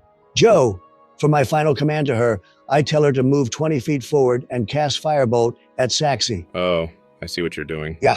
Okay, so there's no movement, no incantation, no flicker of arcane light. The bindings hold. Saxy's armor remains clamped around her, dead weight rendering her limbs useless. Her mouth is sealed by the gag. She is, for all intents and purposes, helpless. For now at least. Wouldn't surprise me if she figured out a way to break free if we just gave her enough time. She's dangerous even like this. What are we even doing with her now? We can't really do anything right now. Maybe Raarh should just carry the suit of armor on his back until we can get somewhere safe. Honestly, this whole situation is unsettling. If there's still drama going on up there, then we're going to need you and your armor, Saxy. Ooh, armor drama, that could be a song. Or, we stop pretending she's not a problem. Why don't you just, I don't know, stuff the armor in the bag of holding and let her suffocate? Nah, probs wouldn't fit. So better yet, find a frozen lake, toss the suit in, and let her drown. Fuck her. Whilst that is actually an incredibly potent way to finish her off at this stage, an important point is, we don't want her dead, Raarh. Not yet. There's a lot she could tell us, but in her current state, we can't ask her a damn thing. Well, we could. She just wouldn't respond. So, how's that song coming along? Huh? What song? Mite said he was cooking up a song about armor drama. I want to hear it. Oh yeah, sure, dude. Him locked up tight, ain't no spell she can cast. Trapped in the dark, hope that prison gon' last. Bag or the lake, man, we cold with the fate. But leave her too long, she might read Sally Yates. Whilst that was incredibly impressive, Mite, let's focus. Alara's a problem for later. We get her out of that Iron Maiden when we're somewhere safe, somewhere controlled, where we can react if she so much as twitches wrong. In the meantime, keep dousing her in cold water. No sleep for her. Last thing we want is her getting a full rest while Raarh's lugging her around like some cursed relic. Smart. The last thing we need is her waking up refreshed and vengeful. I glance down at the corpse of the black armored figure, his scorched armor still steaming in the cold cavern air. So then, what did you guys make of his final words? What words? I wasn't there. You'll have to fill me in. He said something along the lines of, "The war's coming. When the world burns, when the sky is blackened and the rivers run red, I'll be glad I'm not there to witness it." What's that about? A prophecy? A warning? Or just the dying words of a fanatic? Sky blackened and rivers running red. You know, that's not a metaphor for conquest. That's a catastrophe. We talking volcanoes, endless war? You thinking what I'm thinking? Yep. If you can make a residuum-powered rifle, you can make a residuum-powered bomb. Oh no, that wasn't what I was thinking at all. Oh, okay, right. Well, things are certainly pointing that way, Saxy. A magical residuum-powered nuke. But why? And what would they be planning to do with it? React to Arcantara, or use it elsewhere? Well, we can try to extract that information from Alara when the time comes. I glance at the immobilized suit of armor, knowing damn well she can hear us. Yet another reason to keep her around. Okay.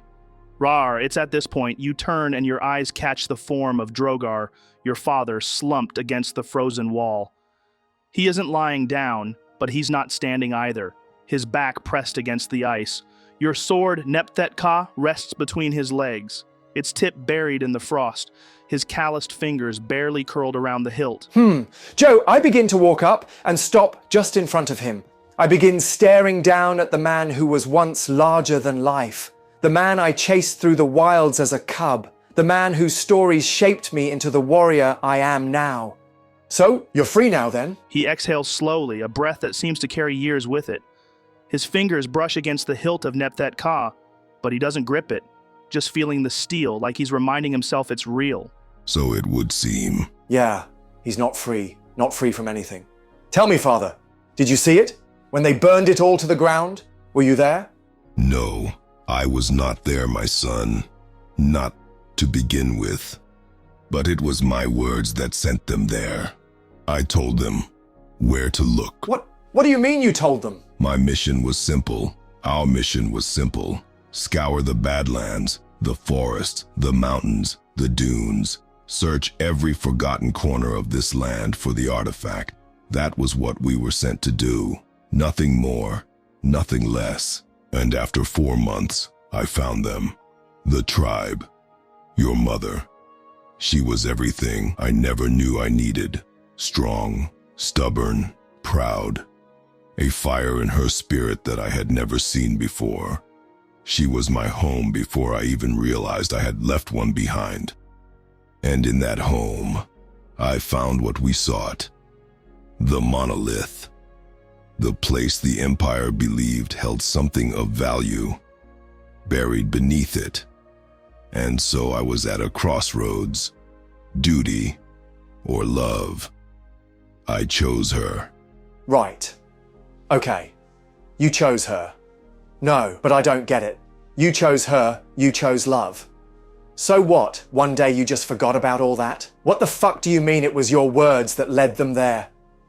I'm so confused right now, Joe. In my head, I always thought he was just away at the time, hunting or whatever, so him telling me he was the reason they attacked. I'm so fucking confused. Anyway, back to talking to him.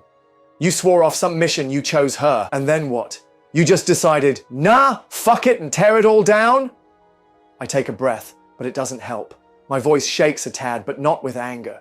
With the sheer incomprehensible fucking frustration of trying to understand how my father, could be the reason the flames ever started.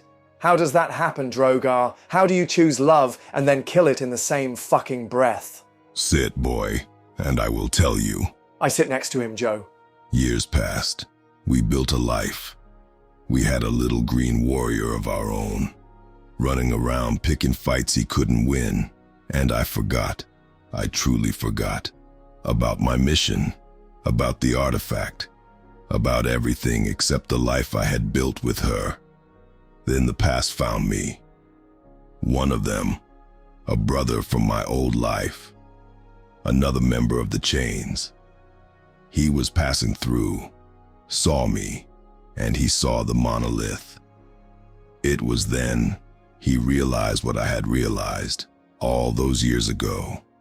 So I took the initiative. I spoke first, but I made them swear to me that there would be no blood, that if they came, they would only dig, only search, that there was no need for war. Then when they were done, they would leave, and my time with them would be at an end. And they swore to me. They agreed. They lied. Then the others came, more of my brothers and sisters, more chains. Hold on a second! The Chains. You're telling me you were part of the Chains of Brass? The fucking Chains? And you thought they wouldn't hurt anyone? I let out a breath, shaking my head, trying to find sense in something so fucking senseless. How could you be so naive?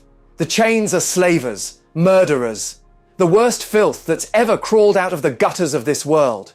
The kind of bastards who don't swear oaths unless they've already sharpened their knives for the betrayal. And you, I point at him, my voice cracking slightly, not only were you part of them, but you thought they'd understand. You thought telling them would make them see reason. He doesn't flinch. He takes it, all of it. And when he speaks, his voice isn't defensive. It isn't weak. It's just tired. I was young and foolish. Before I abandoned them, I believed they were my brothers in arms. A home for the lost, for those with nowhere else to turn. We were outcasts, my son, drawn together by the simple truth that the world would not have us. So we made our own world. We made our own home. I thought telling them, being honest with them, would make them understand. He shakes his head, something bitter curling at the edge of his mouth. Their offer was a lie, a thinly veiled trick to give the illusion of choice. They wanted the tribe to refuse. They were waiting for it, hoping for it. And when Gorvak, the tribe's chieftain, did just that, on the grounds that he would not let the monolith be desecrated, Not while he still drew breath. The chains responded with what they do best. What I was too blind to see. They killed them in the dirt. They swore they wouldn't touch. They set fire to the homes they said they wouldn't raise. They shattered every promise with steel and flame. By the time I arrived, the sky was black with smoke. I searched for your mother, but I failed to find her. And in the chaos, the screaming, the fire, I saw a man. Huh? You saw a man? He was the most magnificent man I had ever laid eyes upon. Powerful, more powerful than any mortal has a right to be. I only saw him for a brief second. Then he was gone, and I was in chains. I don't know who struck me down. I don't know how long I was out, but when I woke, the tribe was gone. Their bodies were already burning. The monolith was nothing but rubble, and I was already a prisoner. Right. You're telling me she could be alive? I suspect at that moment, the chains would have only killed those who resisted. Your mother could not. What do you mean she could not? She would have fought. I stand and clench my fists. You knew her. Come on. If I fucked up as a cub, I was more scared of her backhand than I was of yours. I made that pretty clear when I was little. You think some chain dog would have put her down without a fight? That she'd just let them take her? Nah, no way. She would have taken a dozen of them with her. She wouldn't have stopped. Because she wasn't fighting for just herself anymore. Huh? Because she was with child. You're telling me I have a brother? Yes. And he's out there somewhere? Somewhere. Whoa. Joe, I sit back down. Joe, as I see Raarh stumble back and drop onto the floor, I step over to him. Raarh, you okay there, buddy? Yeah. I just need a second. Catch my breath. All right. Just let me know when you're good to move. We need to get topside, figure out what's going on. For all we know, I glance toward the cavern ceiling. This fight ain't over yet. I'm good, Tronald. Don't be waiting on me. Just things are getting crazy. Well, isn't that just the understatement of the century? Want to talk as we walk? After, Tronald. After. Let's get our bearings first. All right, let's move. So you're a bard, Mr. Mite. Like part bard, part black pudding, part cat. Honestly, it's confusing. Yeah, I know. Confusing is kind of my thing. Born a tabaxi, got a little restructured after an incident with a black pudding, so now I'm a tabaxi plus. As for the bard thing, yeah, I was a bard. But, broadened my horizons. Dipped my toe into warlock. Dipped your toe? Whole foot more like. Maybe a leg. All right, well, fair enough. But do you miss it? The bardic stuff? Because I feel like what everyone needs right now is a song to cheer them up. Now that is a good idea. What should we sing about? Well, while you guys do that, I'm going to start looting. The man in black's armor, the residuum weapons, all that good stuff. Joe, you cool with that? That's a great song idea, Saxy. Yeah, no worries, man. Make an investigation check. That's a 17, Joe. Saxy is looting the room. I wonder what he will find. What the fuck are you doing, man? Probably the things we've already seen. Really? What were they again?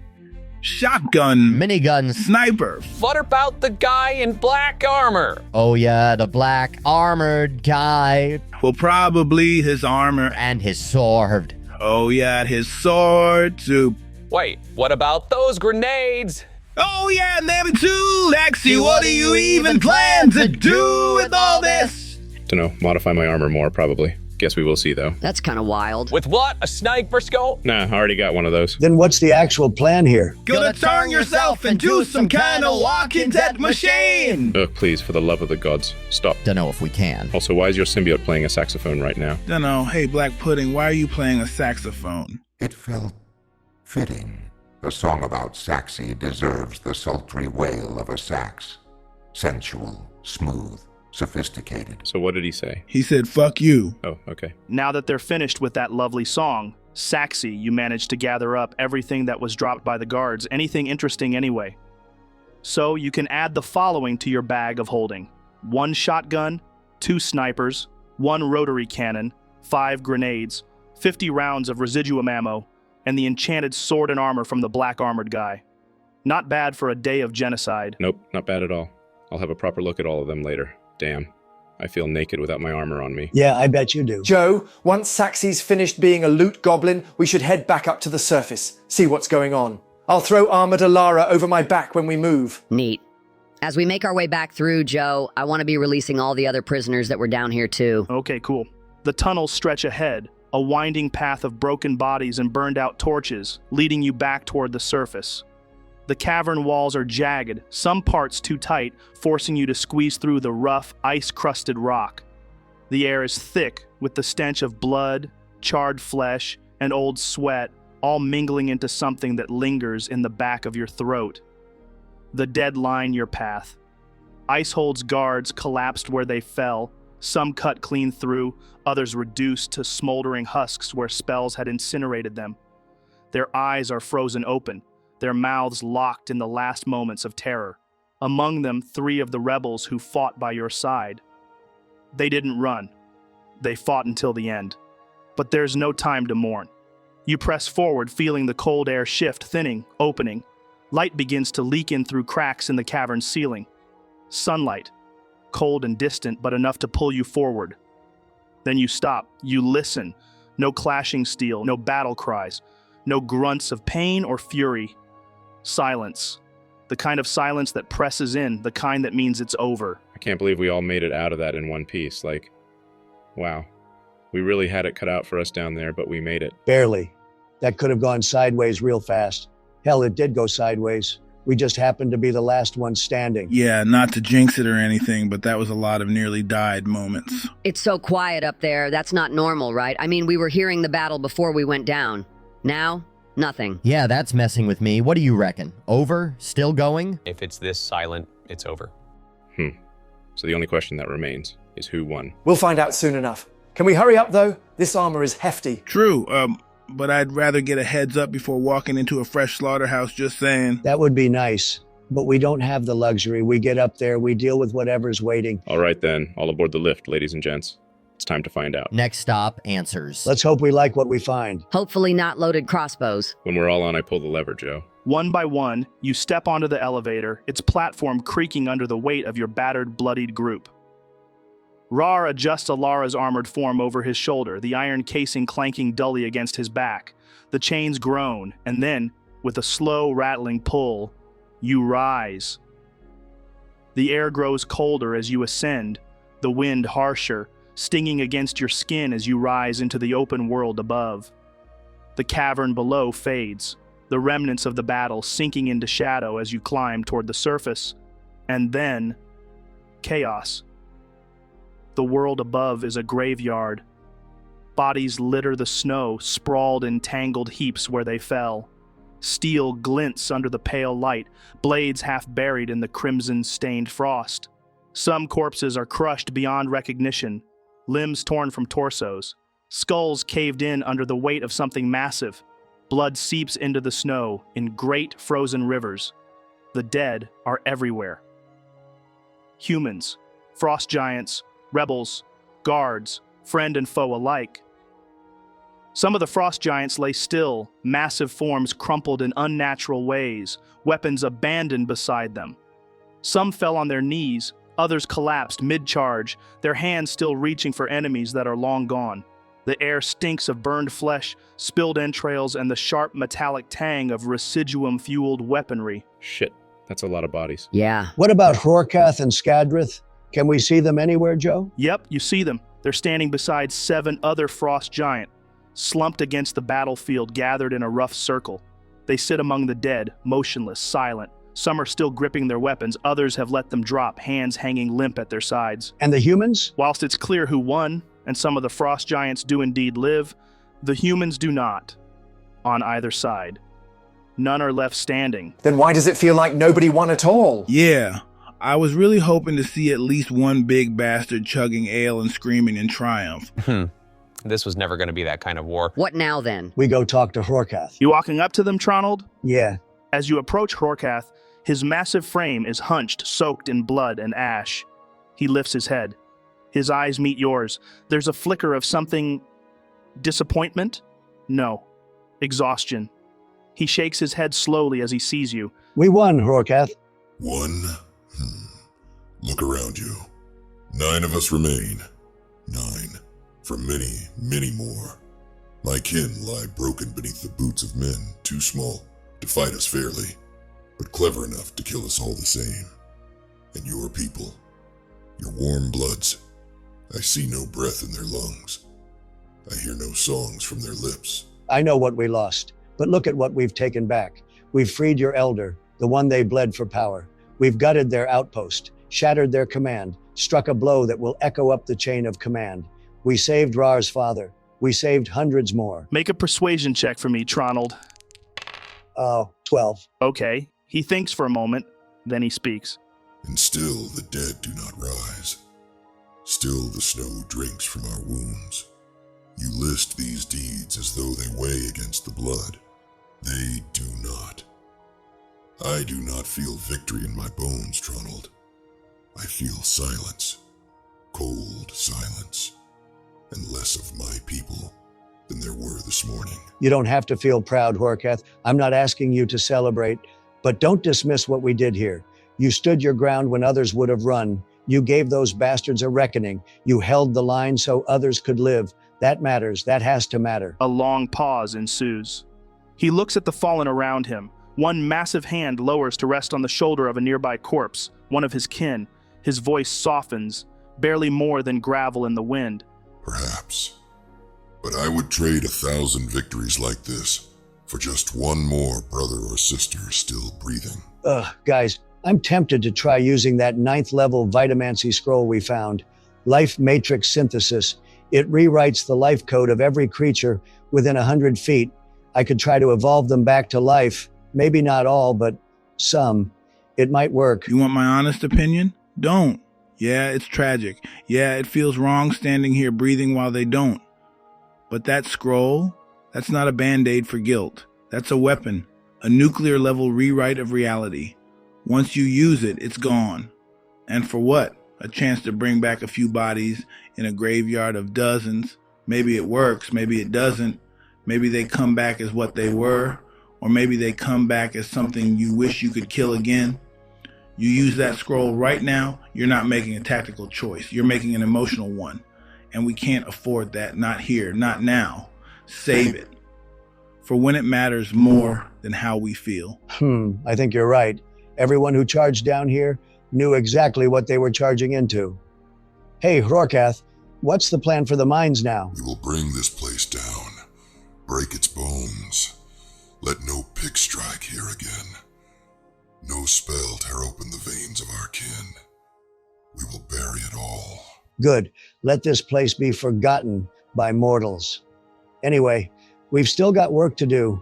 We've got someone important to the Empire. Too important to let die. I gesture at Alara, still bound inside Saxy's dormant armor on Raarh's back. We can't question her here, not surrounded by corpses and grief, where her allies could appear at any moment. We need distance, somewhere safe to dig into her mind without worrying who's listening. He raises a large hand, gesturing to Skadrith. Then go with Skadrith. She will take you back to our home. You will be safe there. Long enough to hear what this one has to say. He nods toward Alara. We shall remain. Bury our dead. Mourn them with silence and stone. And collapse these halls until they're nothing but legend. The giants begin to move. One kneels beside a fallen kin and begins to hum. A low, guttural mourning song in giant tongue, deep as thunder and older than language. Bit of a calmer one this time, guys, but hey-ho, episodes might be a little shorter for a bit while I recharge and let the brain catch up with the ambition. Massive thanks for all the support, especially while I ride the lightning and rebuild the energy. Because what's coming might just be the craziest arc yet. Brother, don't sweat it. If all of them were like the last few, I'd be out here taking heart meds and making peace with God, man. My Apple Watch think I ran a marathon and all I did was cry and cast Tidal Wave. Had a stress dream last night where a black pudding was repossessing my house.